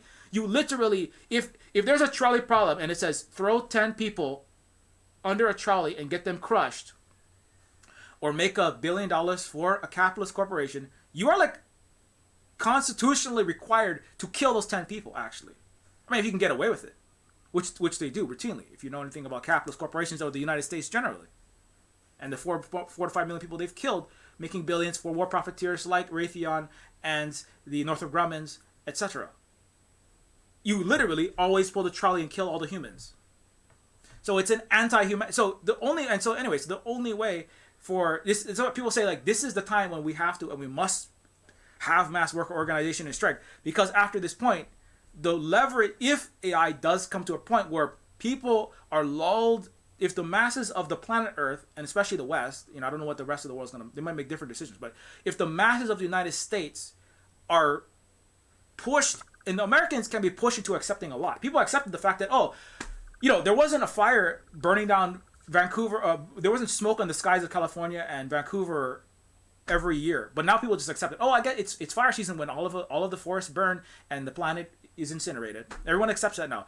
People had expected benefits and good healthcare and housing at every job. Now people are like, it's just, what are we gonna do? I'm just working 5 jobs and I have to choose between healthcare and feeding my family or living in a house instead of a cardboard box. What are you gonna do, right? Americans can be made to accept, and Westerners, by extent, even Europeans are accepting less and less and less, can be made to accept almost anything. So if Americans are made to accept regurgitated AI produced very, very low quality but passable schlock, just generic movies, just Marvel, Quantumania 20, the next 25. If they can just accept the next AAA game, if the audiences can be made to accept AI generated zero human produced content, right? Then the leverage that the working people, the humans, have at present over the entire, not just the entertainment industry, the entire, but certainly the entertainment industry, over the entire capitalist economy, just vaporizes. Do you see why it's so important in this very second that people engage in this? Because the thing is, as I said, like I don't think the AI is capable of producing. The AI can't produce Neofeud. That's for damn sure. For one, is because I paint a different kind of art style almost every other picture that I'm painting, and it's also a very unique personal story about my Native Hawaiian indigenous experience as a homeless person under the U.S. Empire, being walking to work, working with kids who had no footwear, like literally being shot by cops. That's what Neofeud's about, and no Western movie will talk about that. So no AI could produce Neofeud because nothing like it, nothing from an actual indigenous, actual left, authentic Hawaiian vantage point had ever been produced to then be fed into an AI. And that's the most important content that we need. We don't need more rich white men directed and produced Star Warses and Marvel movies. We don't need more of them, but that's all you're going to get. If AI take over all of the content, and there aren't human writers, if there Abbott, everybody's like, oh, I love Abbott Elementary, we got to get more of that. The thing is, U.S. white, cis, straight, corporate, that's who most of the CEOs are, if the U.S. corporate capitalist world gets rid of the humans in the production pipelines, and you want more Abbott Elementaries, the reality is, Abbott Elementary is going to be discarded into the dustbin of history forever. They don't want a black woman doing anything. Are you kidding me? Let's just have an AI pump out some other. Let's have Paul Rudd and Bill Murray's likeness be phoned in again. Let's go back to let's just have Chandler, and let's have, most Disney executives, they all think it's the fucking 90s. It was the heyday of the U.S. Brzezinski chessboard grand planetary primacy, right? That's why AntMan feels like it's the 1990s. It's basically like, it's like Raymond, it's like Chandler and the friends, rich, happy New Yorkers, and they're liberal. A lot of them, a lot of them are Jewish or white something, liberals, having a fun time in New York City, right? Just being happy Americans, having beautiful careers, having, massive floor space in their New York apartments, affording their rent in New York City with a waitress salary. This is unhinged nonsense, but this is Friends is American Gothic. That's U.S. Empire Gothic. And so what you will get is not more Quinta Brunson. You will not get more interesting. You will not get more Reservation Dogs from this. You will not be getting anything worth watching that is actually moving the needle forward. You're not going to get Jordan Peele from AI. No, you don't want movies that interrogate racism seriously, authentically, from an actual black person's experiences, in the capital system that goes along with that. No, you're going to get more Friends, and then you're going to get more Captain America. That's it, forever. With Richard Nixon, Henry Kissinger, and Elon Musk playing Captain America, Henry Kissinger playing Odin, Hillary Clinton playing Captain Marvel, and Thanos played by Vladimir Putin. That's all you're going to get forever. You're not going to get anything interesting. You're going to get infinite 20th century U.S. imperial propaganda forever. Because that's all Disney has ever produced. And that's why I don't want them to make Moana also. So, anyway. Because, let me tell you this. That's what I would do if I was a Disney executive. That's what I would do if I was a billionaire in the United States. I would say, take everything you have, vaporize all the workers, right? And then make the world of Terminus Machina, which is nightmarish. And it's a world that I produce, where AI push 90% of workers out into the street, and a very good propaganda keeps the remaining people who have some kind of livelihood entertained, while militarized robotic police exterminate all the socialists and the left and Black Lives Matter. So, because there won't be any striking power if AI replaces the amount of, I don't think that they're going to be able to replace that many people, as I said, but they won't be able to replace the huge swaths of the population that's like 40, 50, 60% of the population with AI. And they don't care about giving somebody a job. The thing is, that's short-sighted, because if 50% of the United States becomes unemployed, who's going to buy the products? that assumes that billionaires care about the future of humanity and people buying products. They don't, right? They're already planning fallout shelters, asking Douglas Rushkoff if they should use AI to chain their to have AI robot armies exterminate all of the resistance and leftists and uprisings and would-be revolutionaries, or should they just like try to gaslight and have codes to the limited food supply in underground aquaponics fallout shelters so that their security guards can't assassinate them. That's literally the questions that the CEOs of companies ask today. Capitalist companies, CEOs, hedge fund managers ask. How do I survive? It's not if there's going to be an end of the human race. It's how do I survive the event? And you can ask Douglas Rushkoff. He's an interesting character. I actually want to talk about him, but I'll come back to that another time, maybe. But he actually had a lot to say. He's actually anti Silicon Valley. He's actually pro indigenous people now. He's like, I spent a lot of time being the forefront leader on AI science. I wrote Siberia. William Gibson was inspired by me. All the AI, Deus Ex playing Elon Musk's, and all the Silicon Valley tech nerds and all of their their future boys have all been listening to me, Douglas Rushkoff, for a long time. And now I'm like, actually, fuck all this, Western Silicon Valley technology. We have to listen to indigenous people, do mutual aid, unionize, and strike. He's basically, Douglas Rushkoff has finally come to see the silver spook side of things. So I'm glad that a white guy figured out the truth. A little too late, but I'm glad that he's leading his fellow cis white man babies into something better. Anyways, so that's not Quantumania. I'm all over the place, but what I would say, what I really wanted to talk about was how the diminishing of the there's a very important quote by Jaron Lanier. Speaking of AI, I know I'm all over AI right now. It's not really Quantumania, but I'm going to get to Gentora by the end of this. He had a book called "You're Not a Gadget," which is a very important one for people. I recommend you check it out, especially if you're some kind of tech. If you're in tech and AI, was a very good one.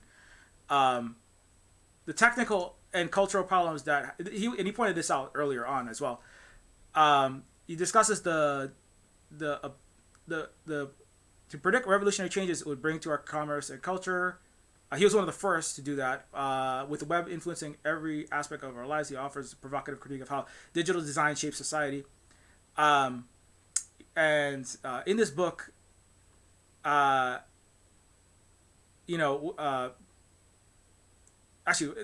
was it in this book? Maybe I'm getting that wrong. But a major point of a lot of his work is that you are not a AI, you are not a widget, you are not a cog in a content generation machine. But capitalist corporations treat the Western way treats humans as cogs in a widget producing machine for profit. It treats humans as pawns to be slaughtered in international empire maintenance games, right? That is the way that people are just in general, right? British, French, Spanish, going all the way back to the Roman and Greek empires. That's how people have always been treated, especially black, brown, and women people have been treated as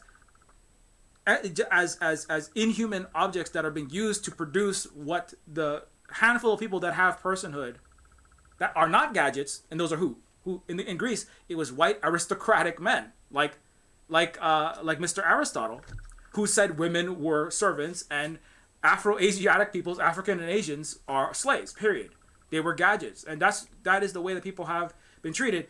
And in the 21st century, it's just about maintaining that narrative and maintaining that structure by saying that anything that a human does, part of it is by saying anything that a human does, AI can, some gadgets, right, can do that as well. To what that does is it diminishes the work of the person.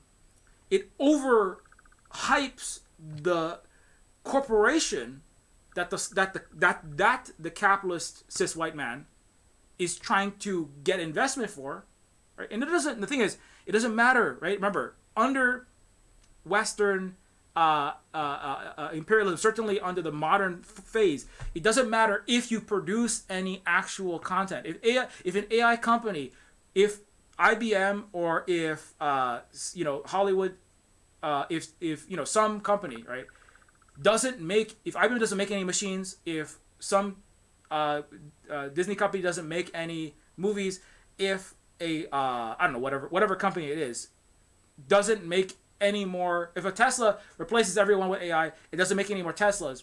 Under the current system, where what is more important is that money comes flooding in rather than you make any products that get sold, it doesn't matter, right? It just matters the belief in the lie, the propaganda that AI is gonna end it all. And the most important thing is you get rid of everything. You put all your eggs in the AI basket. That's all that matters, right? That's why it's always, right, in Silicon Valley is just the ultimate. It's just the ultimate Western capitalist scam game, where it's like, this is gonna change everything. This is gonna disrupt everything. This is gonna change the world. You gotta get all in on this. You gotta take all your money, put it in Silicon Valley Bank, the best AAA rated, high quality bank that will never, ever, absolutely ever collapse. Take all your money, put it in Silicon Valley Bank, and throw it into my thing, into my Mandarin TED Talk, right? That's all that matters. And so, even more so, right? It's kind of like that's why I'm like hammering. It's not. I know it's not Quantumania, but that's why I'm like hammering this home extra hard, because this scam is not new. It's really been done again and again and again.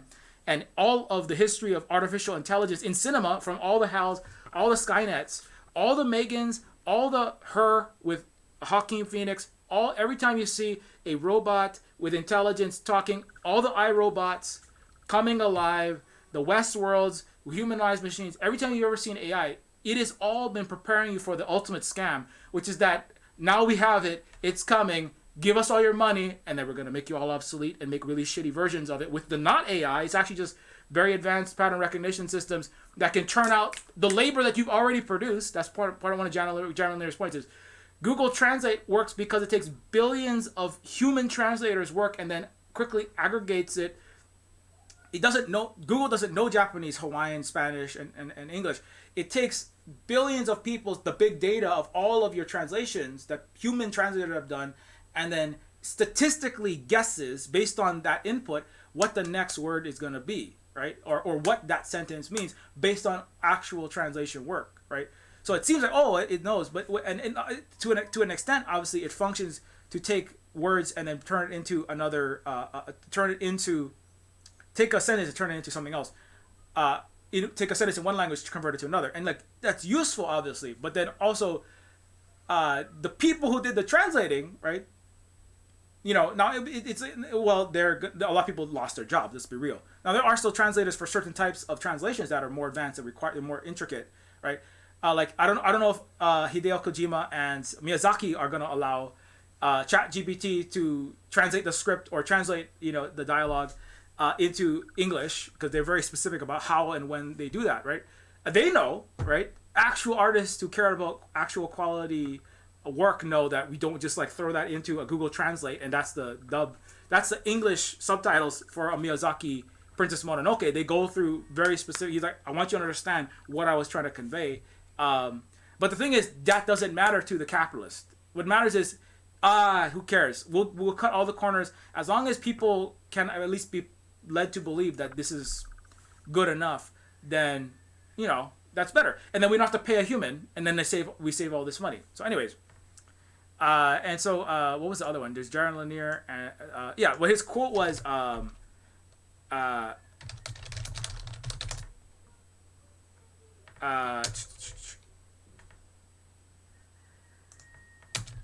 there's one specific quote. Yeah, you can't tell. I don't know if I'm able to find it, but anyways, Jaron Lanier makes a very important point, which is that you can't tell whether when you have an artificial intelligence.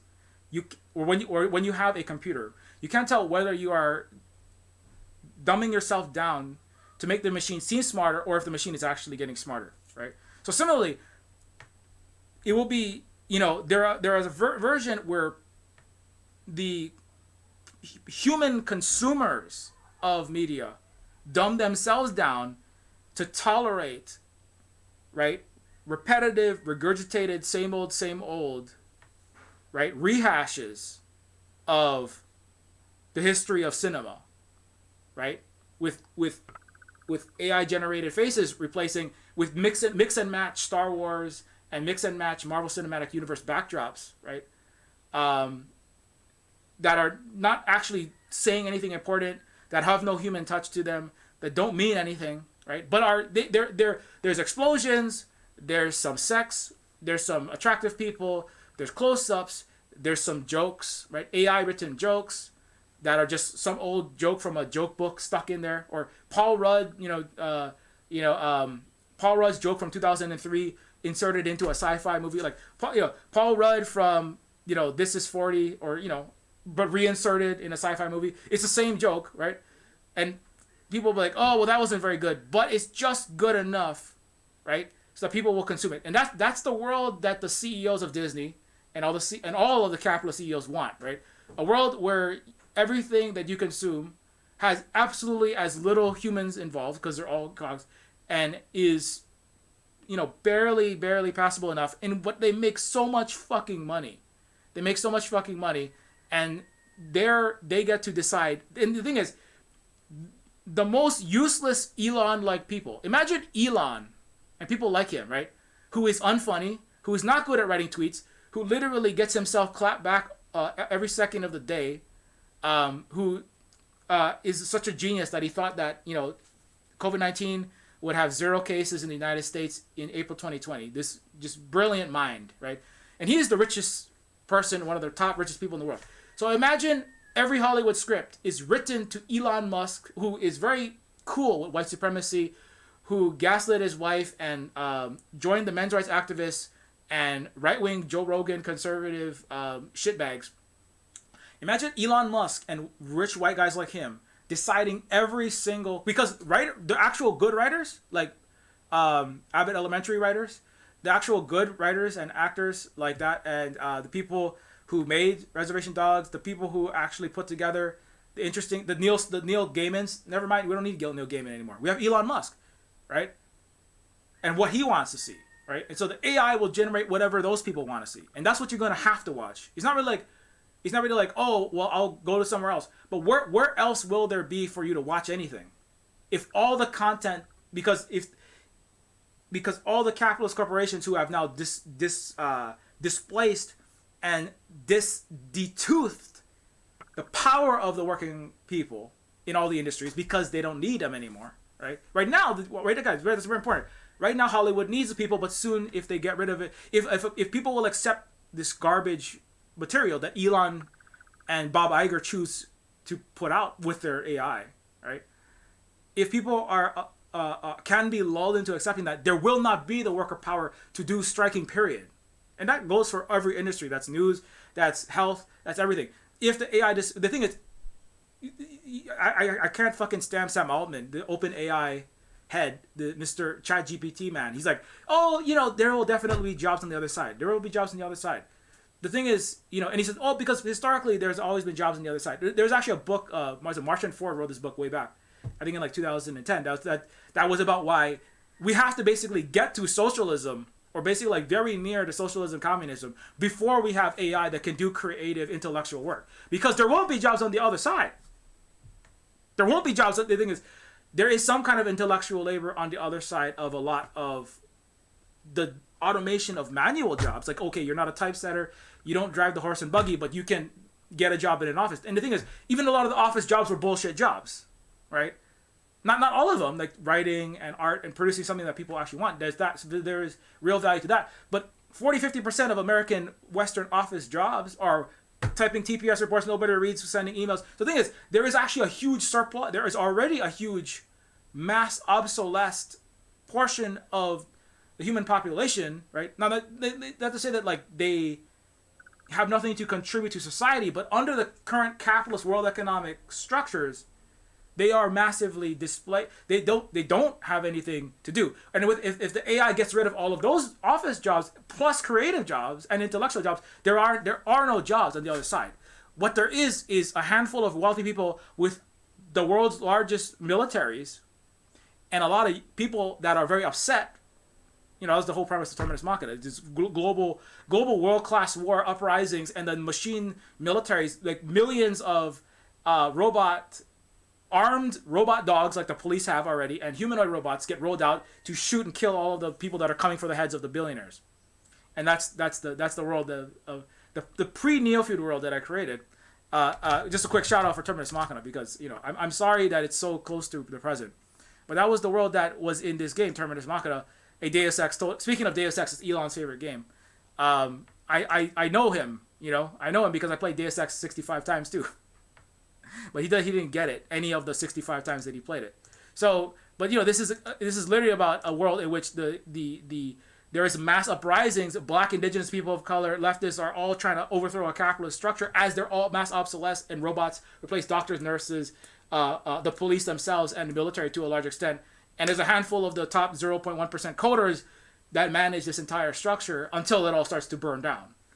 And and the thing is, the difference between Terminus Machina now is they have the number of people who engage in the mass worker organization, the mass human organization against the anti-human capitalist structure, right? The number of ants in a Quantumania sense, right? The number of Michael Douglas's socialist ants and people who join with the socialist ants and Gentora and the revolutionary anti-imperial, anti-colonial structures versus those who just, I guess I'm going to doom around and just watch this shitty TV and do nothing now. That will determine what the shape of the next forever, the next century certainly looks like, in fact, I think. Because, that it's really, it is a question mark, right? Where will humanity, will the majority of humanity accept an infinite IV drip feed of lackluster, non-human involved brain of eye and ear tsunami of noise, or what passes for media post human writers and post human actors and all human input, right? Will most of humanity accept that? Some of humanity will accept that, right? Well, I don't care. I don't care about my fellow humans, right? That's all the selfish Americans. Well, I don't really care about them. All I care about is I get what I want right now, which is more Netflix content, more Disney content. I don't care about the writer's strike. I don't care about the actor's strike. I just want what I want right now, and that's more Disney. So fuck those writers. Go back to work. Go back to work right now because I want it. And those kind of people who have that attitude, a short, narrow Western mentality of me, myself, right now, not 7 generations out, not the whole planet, not even your fellow community members, just me right now in my gamer chair, in my lazy boy, and what my eyeballs want to see right now while I'm eating my Doritos, right? And if that's the attitude of the majority of humanity, then we'll have the not good scenario. Speaking of quantum, we're going to have infinite Quantumania and worse if we don't choose the one of the two Schrodinger's futures. If you don't choose, like there's a scene in Quantumania where AntMan is trying to capture the energy source for Kang, the multiverse imperial hegemon du jour for the 1970s of Marvel Universe. And he's trying to get that energy source, and he starts splitting off into all these alternate versions of himself. One of them runs sideways, one of them runs away, one of them is a Baskin Robbins ice cream, a pumpkin and Rocky Road scooper.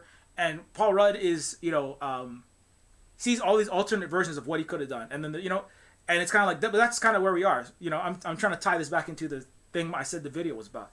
And so I made the quantum choice to kind of go way off for an hour into a topic that wasn't necessarily to do with Ant-Man and the Wasp or Michael Douglas. And, but what I'm saying, which is that, like, we have a choice. We do have a choice, That's one of the things about the quantum reality, which is that it is not one solid. It actually troubled a lot of the what were often called like the modernists or Einsteinian or people who Einstein believed that God does not play dice. There is only one absolute reality, and everything can be predicted down to the last movement of every atom if you understand the principles of relativity, of gravity, of the weak and strong forces. And if you calculate based on thermodynamics, based on these, you can calculate the exact position of any planetary body 1 million years from now if you know the masses and the parabolic, trajectories of these bodies at the largest scale of planets and stars and galaxies and superclusters, and at the smallest scale of atoms, right? And this quantum stuff where everything is kind of, there's a lot of choice and chance. This is nonsense, right? And the thing is, like, if there's anything positive to say about Quantumania, is that like we do have a choice. It is not determined by some pre-existing inevitable law, like Agent Smith would say, by the cause and effect sequence, right? That we have to do this. I mean, you can think something else. The fact that you can think something else suggests that you do have that choice. Anyway, this is not a philosophical, this is not a philosophical Reddit sci-fi nerd discussion of whether choice is real or free will exists. But you know what I'm trying to say, which is that that we have to collect. It's really a collective choice. This is not a choice that will be made by a CEO or by the United States government. That's ostensibly it's supposed to be by and for the people, but it's not. The U.S. government is terminally doomed to choose to benefit the richest tiny minority of people, the capital owners, over everyone else. That's just what they do, along with the capitalist system that it supports globally. But the people inside the United States, the writers, the actors, the restaurant workers, the Starbucks workers, the teachers, the butchers, the candlestick makers, the bus drivers, and everyone else. The thing is, another data point that AI is a fraud. All of these huge trucking companies, and auto companies that were dealing and shipping huge quantities of products, they had millions of drivers. AI was promised to create self-driving cars that was gonna, and billions was thrown in to invest in this AI that was going to replace all truck drivers, so that those U-Haul, the long haul 18-wheelers, the trucks that bring all those, the $20 eggs, maybe are they a little cheaper now in America because hyperinflation is coming down a bit. Maybe we'll just wait till the full de-dollarization happens. The $20 eggs and all of the Walmart products that were being moved back and forth across the country in these trucks, right? There's the idea that we're going to get rid of all of those jobs to replace all of them. All truck drivers will be replaced with a self-driving system inside of that 18-wheeler. And the thing is, that totally did not pan out. It was a massive overpromise by the AI tech companies, right? Not to say that it's completely ever just physically impossible, by the laws of thermodynamics, impossible to create a self-driving truck. But like where they might be was massively overpromised and under-delivered, and they lost all this money, and then supply chains fell apart because guess what? All the truck drivers that they thought were going to be not needed anymore suddenly were needed again, and then you had this whole generation that's missing like 50% or more of the truck drivers, and so your supply chain problems are exploding, and the prices of everything goes up as one of the reasons. But that's part of the scam. The whole Western, most corporations, as I bring up before, in the United States are 80% of them are worth nothing or less than nothing, and that the scam hasn't fully panned out. The thing is, and that's another choice that people will have to choose. How many people will recognize the scam, the latest capitalist Ponzi scheme, pyramid scheme that is so-called artificial intelligence? Which the thing is, with AI, you can just call anything AI. It's like, well, that's AI. This AI inside of my, this AI inside of my glass. There's AI in, oh yeah, this software that I have, that does AI in that. What made that cheeseburger? Well, it was all AI. No, yeah, it definitely wasn't. People had to labor to actually produce a lot of the goods. No, it's just AI did it all. It's a black box that you can throw a lot of things into. And people don't understand it outside of a bunch of science fictional bullshit. A handful of programmers who actually work in in advanced adversarial networks, in neural nets, in cognitive computing, and in artificial intelligence programming and big data. Those people know a little bit, right? And they know it's bullshit. You know how I know that? Because I'm frequently talking to them. They're like, yeah, I'm supposed to be making artificial intelligence, and it's basically is just a giant database that has lots and lots of data in it, and we use it to, we do lots of statistics with it, and it kind of takes what you've put in and it replicates something kind of like that, and it's passable in a lot of circumstances. But the thing is, and so whether people accept that humanity, that's what whether people dumb themselves down, like I said, to diminish their own humanity and believe that what they're getting that's just as good as what people did before, will determine also the future, So anyways, I've been saying many words. It's 12:48, and I have not talked at all about the most important thing about this entire movie. And the most important thing about this entire movie is Gentora, obviously. So I don't know why we didn't talk about that. So in AntMan Quantumania, there is a character, Gentora, who is a niece of the late Queen. Speaking of humanity, this is the most human character in this entire movie. Gentora is a niece of the late Queen Jarella, the planet Kai. She is royalty, also the trained apprentice of the Sorcerer Triad. When her planet was attacked by a Cyclops, she used her magic to try to summon the Hulk, who had saved. Hulk actually marries, I think, or Hulk becomes the partner of Jarella, if I'm not mistaken. She summoned a different form of monstrous Hulk, Hero Kala, the Hulk's son. She attempted to stop Hero Kala's destruction, only to be defeated. He took Kai out with him out of the microverse, leaving Gentora floating in space. She was picked up by Arcturus Round. And anyways, so this is like some of the backstory for who this character is. So this character is actually a princess in the micro quantum scale world in a quantum, and shows up in Quantumania. And in the show, the character is played by Katie O'Brien, right? That's who it is? Yeah. And Gentora is resident of Quantum Realm, who began. Yeah, I already read that. So and so I just want to say that, and her character, number one, I was telling Holly, I think I want to take Gentora's gender. I'm a non-binary / trans / Mahu third gender, which is a third gender person in Native Hawaiian culture, and I was like, I think I want to take this this character's gender and also possibly cosplay this character at some point, just because I liked a lot about, and not just, also I like a lot about the character in the movie because the character is very much, it's like not necessarily indigenous, but the character is very like is the leader of a resistance against an imperial an emperor, a would-be emperor, Kang, the conqueror, right? So, as somebody who's anti-imperialism, an indigenous person against the U.S. colonial occupation of Hawaii, there's a lot of resonance with me in that. And the character also, I wish, to be honest, I wish they just had a whole, just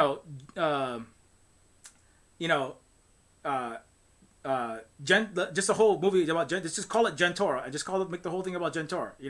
What do we have 40-year-old has-been comedian Paul Rudd, doing the same old father-daughter story with this rich white New Yorker family? Why are we doing Friends again? Friends? Why do we have to do that?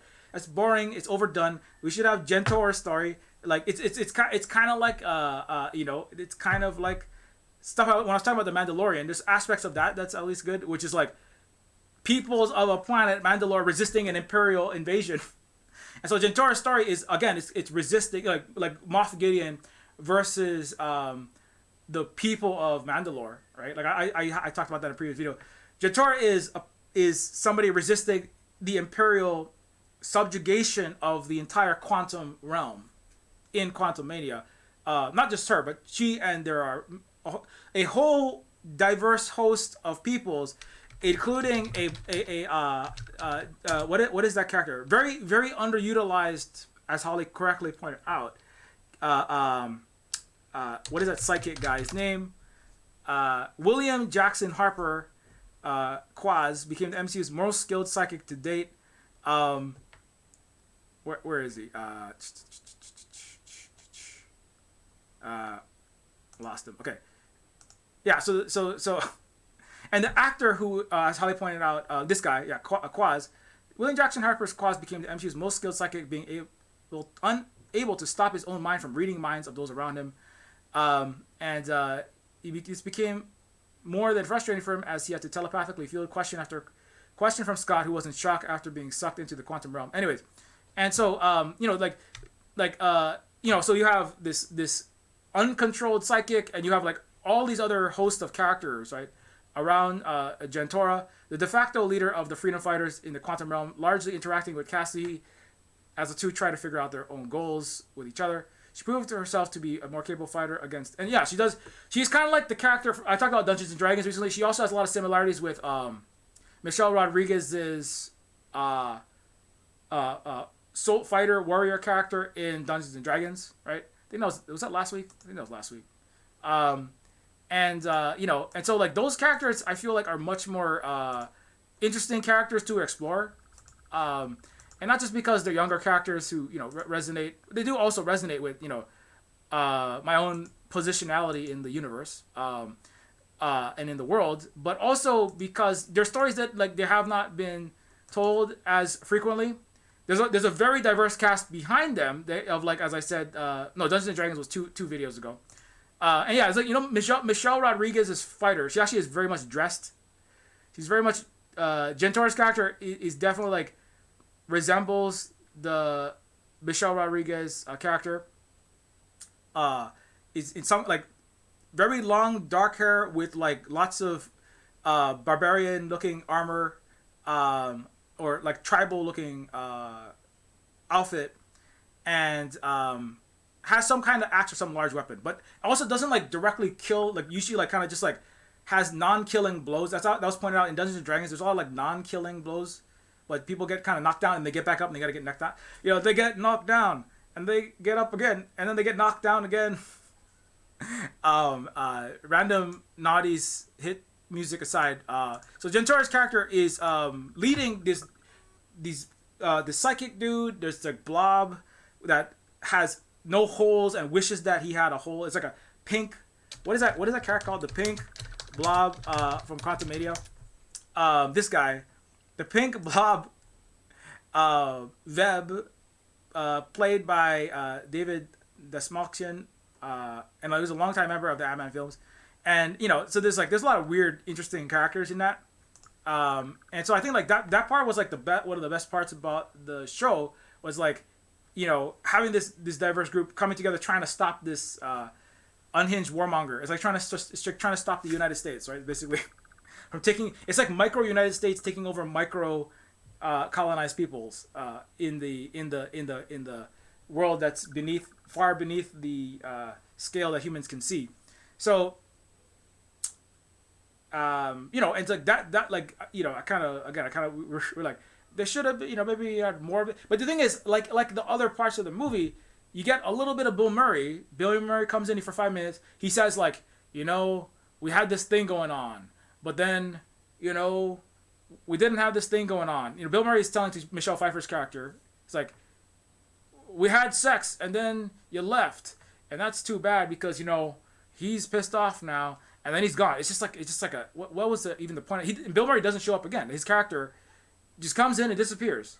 And then there's lots of characters just kind of come and disappear. And then there's lots of flashing lights. And then you kind of meet this character. It's like, oh, that might be interesting to kind of learn at least this character does kind of come back and do some fighting towards the end. But it's kind of like if you just cut Bill Murray out and gave all Gentora more screen time, I think it would have been a better movie. But those are not the kind of decisions that competent storytellers, writers, and actors and movie makers make. Those are decisions that a faceless, rich, money-grubbing person who wants to launch 25 more franchises using a AntMan movie that used to be a small, kind of quaint, taking place in a small neighborhood, not cosmic, Avengers scale, War of the Worlds type movie, and you turn AntMan into this like AntMan it feels like Ultron, where we're trying to it's like a giant ad for 20 other Marvel movies and TV shows and games and tie-ins and soda pop and lunchbox and merchandising, right? Just all stuffed in there. Remember, I was at Ultron. The whole intro was just completely phoned, is completely canned, made by an external production company, and everything about it was like we have to make sure all these characters get screen time so we can make the big tentpole under which all these other content is gonna come out, and we're just gonna have some kind of funny, have a bunch of Robert Downeys and comedians and has-been actors just show up and run their mouth and pretend to be Robin Williams, right? Have Bill Murray come in and Paul Rudd just like run their mouth and make it somewhat watchable while we launch 25 other universes. And that's what AntMan feels like. It's like we need the big bad. That's the Kang guy, right? We need Kang, who is the new Thanos. Basically, he's blue. He's got white eyes instead of purple with a giant ass. So we have We have blue, white eyes, black guy that actually turned out to be a terrible guy who beat his wife, and the actor is no longer going to be playing Kang. And so, we have to launch Kang. That's going to be the big bad, evil bad guy. And, I'm not saying that, he did a bad job, but it's just kind of like, it definitely felt very much like we need to launch this new thing. And so Ant-Man, whatever you're doing, just do your thing around the corporate machinations to make mountains of money, making more movies with this tired ass 20th century American imperial thing is, if this was like a modern show, if this was actually a modern show, Gentora, who is played by a queer I believe a gay woman, Gentora would have had a gay relationship with Ant-Man's daughter. I was waiting for that. I was like, oh, that's right. Because there's a scene where you have they have to fight the big bad evil man, right? And on the way to fighting the big bad evil man, who has super amazing quantum, I can punch holes through the universe, and I can I blow up a sun when I fart. That's how powerful my suit is. It's like I am so it's like 7-year-old boy shit. I conquer so hard. I'm like beyond the beyonder. I'm like outside the. It's just so infantile. It's just like I have so much power. When I scratch a dandruff from my head, a little piece of dandruff that I have because I haven't taken a bath. I've been too busy like thinking about how much quantum power I have as a 7-year-old boy. When the dandruff hits the ground, it creates like a nuclear explosion and a 3-mile wide crater. That's how powerful I am. When I say when I say slurs and call women misogynist names on Twitter, my power is so strong in the DM that just the text hits the woman and then she suddenly explodes. That's how powerful I am. And that's why I haven't had sex. I'm a 40 to 50-year-old white man and I haven't had sex as a cis straight white man because I'm so powerful, man. That's the level. That's where Marvel is at. That's where Marvel has always been at, and it hasn't matured past that. There's like Mallrats, and then Stan Lee is like, hey son, hey Jason Lee, son, you gotta grow up and just stop being a loser in your fucking basement eating your mommy's fucking Pop-Tarts, man. You gotta grow up. You gotta like maybe become a full human. And then that little basement dwelling comic book nerd is like, no. And now it's Elon Musk.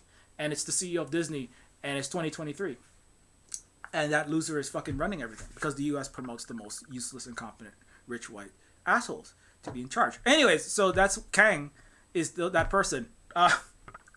Anyway, that's how powerful I am. When I DM girls, I just blow them away so hard with all of my power level is like 9. Like Galactus is here, and then you've got like the Tribunal is here. Right? The Beyonder is here. Stanley, the one above all is here. And I'm like off of that chart, man. That's how strong I am. That's why I haven't gotten any dates. I'm just too strong for women. Alright? But that's also the reason that inability to grow up and address the reality that you live in, right? Which is where America lives in. It lives in a world full of black, brown, indigenous, queer people, women that don't want to just be subservient servants to the Greek men or the Roman men or the British or the French and the Spanish and the American men.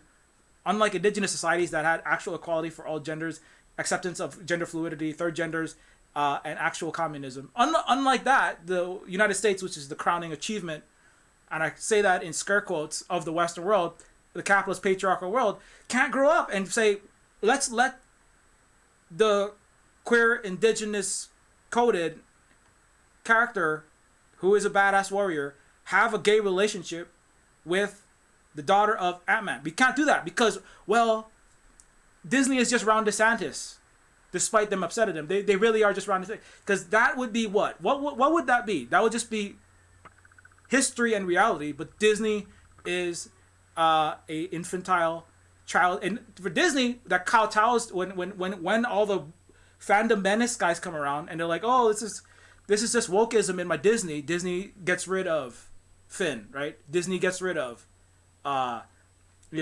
just throws him out the window because, we have to kowtow to white man babies that still run Disney. 98% of all the parties, Anthony Mackie said, 98% of all of the parties and the producers and writers at the top that make decisions at Disney are all white men, putting black and brown people and women in front seem like they're somehow progressive, but ultimately they're not so not that I don't want Disney to make anything ever again, because I think they're a giant capitalist corporation, and I already said that. But I just want to say, if this was a modern movie and not just another phoned in 20th century propaganda schlock, you would have had an actual something happen there. But that is not the quantum reality that is being produced right now. So we have to just, people can just probably do fan stuff about that and ship it on Tumblr or somewhere else. They're definitely already doing that on Reddit. But anyways, I just want to say that. It's 104. I should probably be getting off soon. So there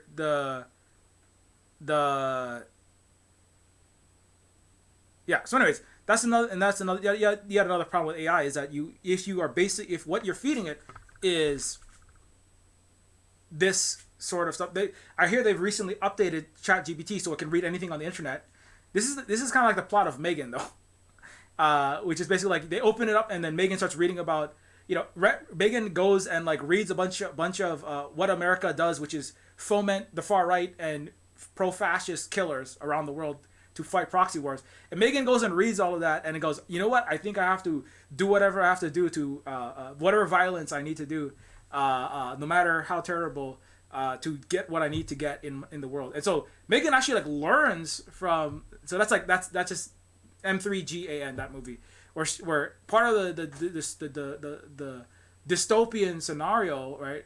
The cautionary tale is if you just let AI open up, and Megan is like it's a fully human conscious, like human style conscious AI, which is not what ChatGPT and Stable Diffusion are, but but even if you don't have that, there is a huge already present danger in the sense that you're going to be feeding it garbage, which you are. If you feed Disney movies into the AI, you're feeding it garbage, because Disney movies are garbage. So you're going to get garbage out. I'm just going to say that. But also, you also get stuck in the place where you came from. And I've already made that point, so I won't make it again. Is there anything else I want to say? No, pretty much done. But yeah, so just in case you are wondering, sorry, I was just thinking about something and then that's not what I was going to say. So I think that ultimately, people, there is a choice, which is that, try to. I don't mean to just crap on everything that everybody has ever produced cinematically, who may or may not have worked for Disney. Although I have a lot to. I actually should. I'll do another one. I much more will stand Fast 10. Anything Vin Diesel does over anything Disney does. Anything Vin Diesel does. I'm not gonna say Vin Diesel is a saint or an angel or something, but like. The stuff that Vin Diesel has put out, I have a whole thread just about that, is much more actually inclusive, doesn't center the kind of things that Disney centers. It doesn't do extra propaganda for the police and the U.S. military and the U.S. empire. It has an international audience. It has an international audience. In fact, Fast and Furious 10, Fast and Furious 9. Made the most money in the entire Western world outside of a Chinese movie in the year of the pandemic in 2020 or 2021, was it? Let me see if I can find that one. That was from a while back, but I had a movie on Fast 9, and so like there is another way. It doesn't have to be our way or the highway. It doesn't have to be hegemonic cinema. It doesn't have to be U.S. first, U.S. everything, and the heads of CEOs over everything else. It doesn't have to be our way or the highway. F9. Spoil Rich Pricks versus International Family. Like in this video, I talked about how when you look at Avengers, right? When you look at the other Marvel movies, like where's that Avengers poster? Like I compare it to the Fast 9 family. In Avengers, you've got white guy, white girl, and the more non-white people you put in, the more upset the Disney audiences have been getting, especially during the heyday of the biggest franchises. It's just like look at and then the token black guy, to pretend like America, America wants you too. People who listen to Obama and joined the military and committed war crimes in Iraq, right? Captain Marvel is just a giant ad for the U.S. military. Who is the head of the Avengers? A billionaire? Elon Musk is the head of the fucking... A billionaire philanthropist, a billionaire Bill Gates philanthropist, which is code for tax-deductible write-off, PR, airbrushing, arms dealer, weapons maker, playboy, misogynist, which is what he's in all those things. He works with the U.S. military. He is a misogynist. He is a billionaire. And he's a fake philanthropist pretending to save the world from climate change and with making electric cars. And Avengers didn't interrogate that. It just made him the good guy. And who was and after that, who's what is it? Captain Aryan, Norse god, and then Captain US imperialism? Captain America? Saving people? Right? That was the message. That has been the message of Disney forever. That's the point of Disney. That has been the whole message of the Avengers and all of the Marvel Cinematic Universes. And then there was Vin Diesel. And that's why a lot of white guys hate Vin Diesel, because he's saying the truth about, not necessarily all of it, but he at least is presenting a different narrative to the U.S. white man capitalist-led hegemony, which is that maybe there's an international group of people who are from the ghettos of the United States, led by a non-white guy, Vin Diesel, that are fixing cars, that are like sometimes, engaging in things that are criminal activity, but like they're doing this to survive because they have to under a shitty system like capitalism in the ghettos that they're forced to live in. And it involves people from South America. There's people there's African people from all over the world, from London, from the US. There's Asians, that are actually from their countries. And there are people that are working together to stop spoil rich white pricks like like Cypher and that Austrian brat, right? And it's a story it's really an anti-Disney story, and that's why they don't produce any of his movies. It's very much an certainly Avengers style of story. And to be clear, Quantumania, while it is not Iron Man and Captain America, right? AntMan is an Avenger, so we're still in that. We're still the U.S. and propaganda army is still trying to prop it back up, right? Is trying to hold on to this. That I would argue it is an entire vantage point on reality. It is a imperial U.S. primacy based. Everyone must be. No, we have no equal. We lead the world, and we lead it because we're good. And because we're good, we lead, and everyone will follow our Western, so-called U.S. rules-based order. And if you don't, well, you can just, I guess, something will happen to you. We won't say, but, basically, like, you should be with us. Whereas, like, Fast and Furious has people, it has representation, not just from people of color inside the U.S. It doesn't have a black guy in the U.S. military. Right. Actually, the more people that are represented, because you have, again, you had War Machine, and then you have Falcon, right? These are all just people. This is like, hey, black people and brown people join the U.S. empire. That's what that is. As I said last time, was it last time? I think I said last time. Representation does not mean that all representation is not good. If you have representation that makes you want to join a fundamentally terrible project, then that representation is bad. Like, it's like representation that says like, hey, people of the Nazi Party would be hard because there's mostly just one type of person that joins it. But it's like, hey, everyone can sign up to go fight the war in Vietnam. Black people, and that's fine that you can black people get their name said, and I guess that's but it's like join up and commit genocidal imperial warfare, get yourself killed for nothing, but war profiteers profit. So representation inside of an imperial, fundamentally abominable planetary evil is not good representation. And then there's representation that actually represents a better future of cooperation, of international cooperation, right? Of not everything that Vin Diesel is very specific. He did not show up in F2, Fast 2, in large part because he didn't want to have it centered, and it gave a positive airbrushing to the U.S. police and the federal police, the FBI, and Vin chose not to even. That would have been a great, for his money making and his career, could have been a great deal.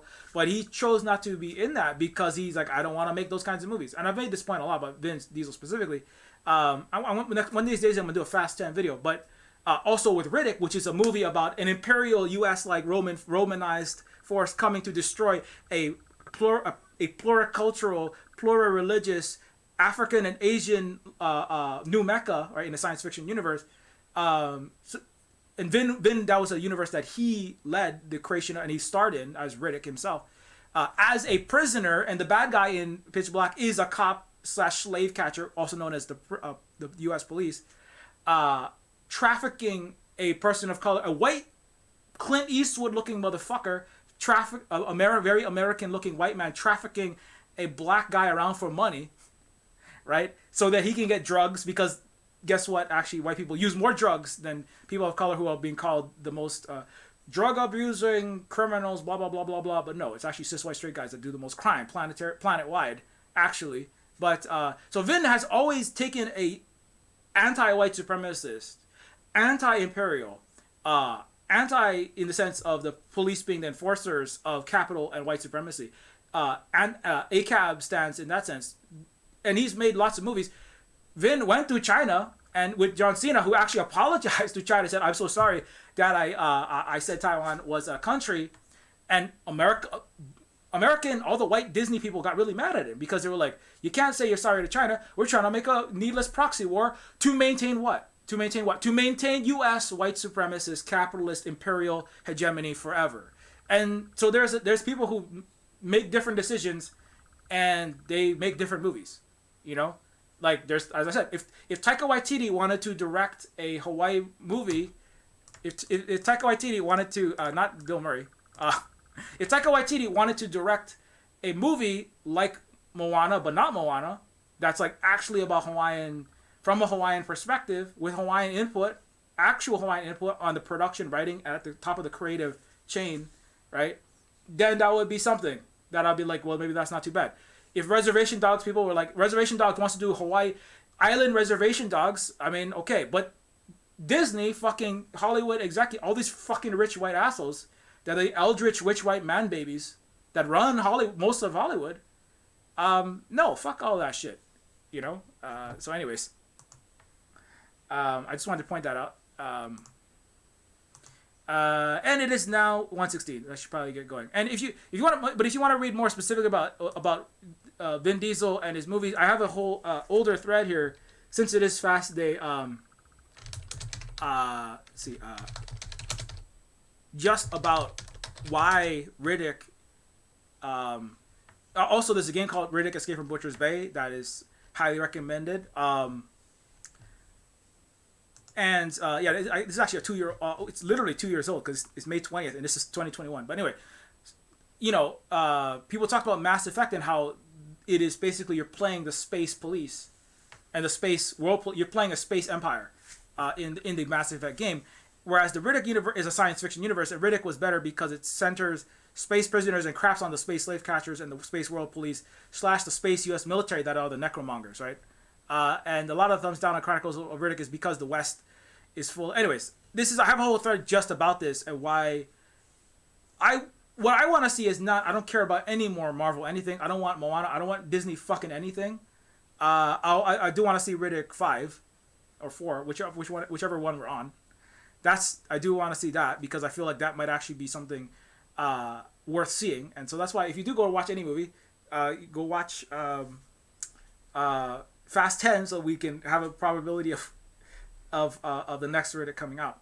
I'm not gonna. It's a long time to go through it all, but you can go and read this entire thread if you want to learn about what I think about that.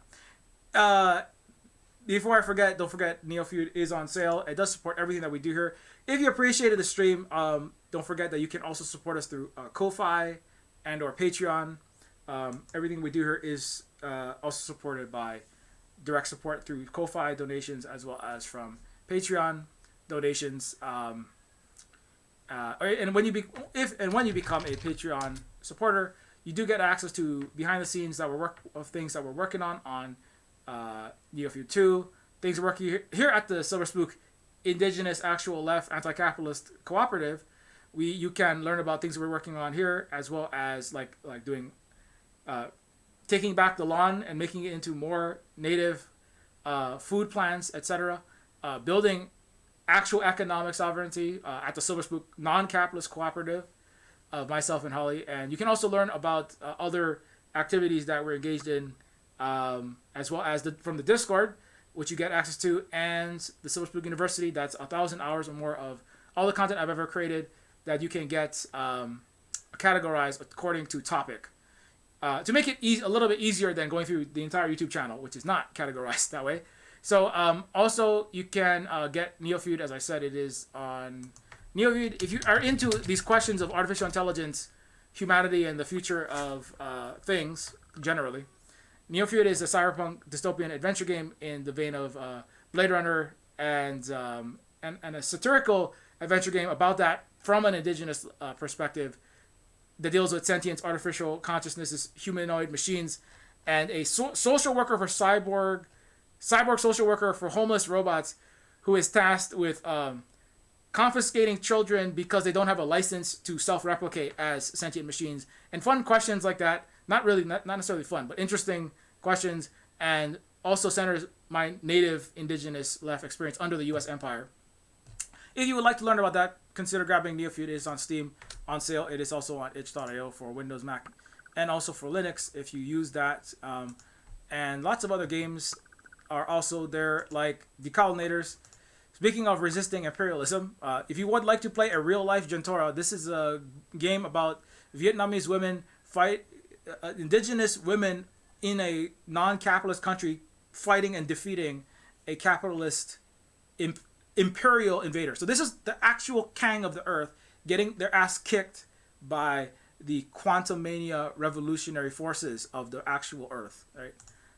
Not some Disney bullshit. So that's Decolonators. And then there's also Neofeud. There's Pigeon with Gun. Woman is a book by Holly, which is lends a different perspective to what is usually read in the Bible. Holly was raised in right-wing evangelical Protestant Christianity and kind of critiques that system through a short story set in the I was going to say the Bible cinematic universe, but it's set in the world of the Bible from Mary's perspective. Consider checking that book out. Also, you can follow at SilverSpook Games at octodon.social, at SilverSpook Games at mastodon.social, on Twitter at SilverSpookGuy, at SilverSpook Games also for the games related stuff, and then we also have Facebook, Instagram. Terminus Cyberstar is the sequel to Terminus Machina that I briefly brought up when I was talking about artificial intelligence and mass unemployment. And Terminus Cyberstar is the sequel to that game that is being developed by humans. Neofeud 2 also is developed by this human until I become a cyborg. And it is a low-poly cyberpunk immersive sim in the vein of late 90s PC games like Deus Ex and System Shock. It is nearly completed. And if you would like to follow the progress on this game, you can follow it there and join the Discord if you want to do that. Don't forget, you can also follow Holly at I almost said Hollow Folly. Follow Holly at the Tech Fairy.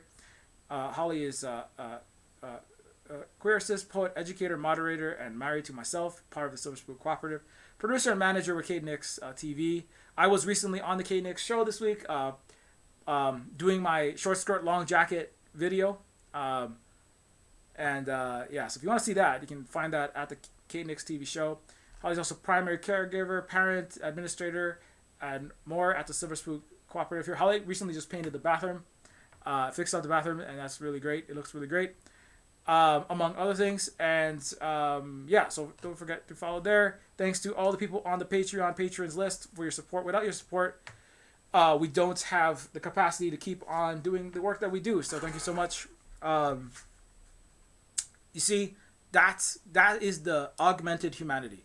That is augmented humanity, not diminished humanity. That is augmented humanity. So when lots of people pull together to make sure that humans keep producing the things that we need to produce with the assistance of AI and of various other technologies and tools that we have, but also not using them to destroy ourselves and dumb down and diminish the quality of our output and the quality of our lives as well, which all has to be taken into account. And so thank you very much to all these people who help us to keep doing this education and entertainment and etc. work here. And until next time, keep your quantum molecules polished. Or that doesn't make any sense. Keep your quarks and your Higgs bosons polished. Okay, don't bifurcate into 25,000 versions of yourself. Try to, keep it together as much as possible. Learn from the socialist ants. Okay, that's one of a few lessons that's worth learning in this thing. And we'll see you. I'm trying to find the place where I stop the stream. We will see you next time on the Silver Spook radio program. What am I talking about? Okay.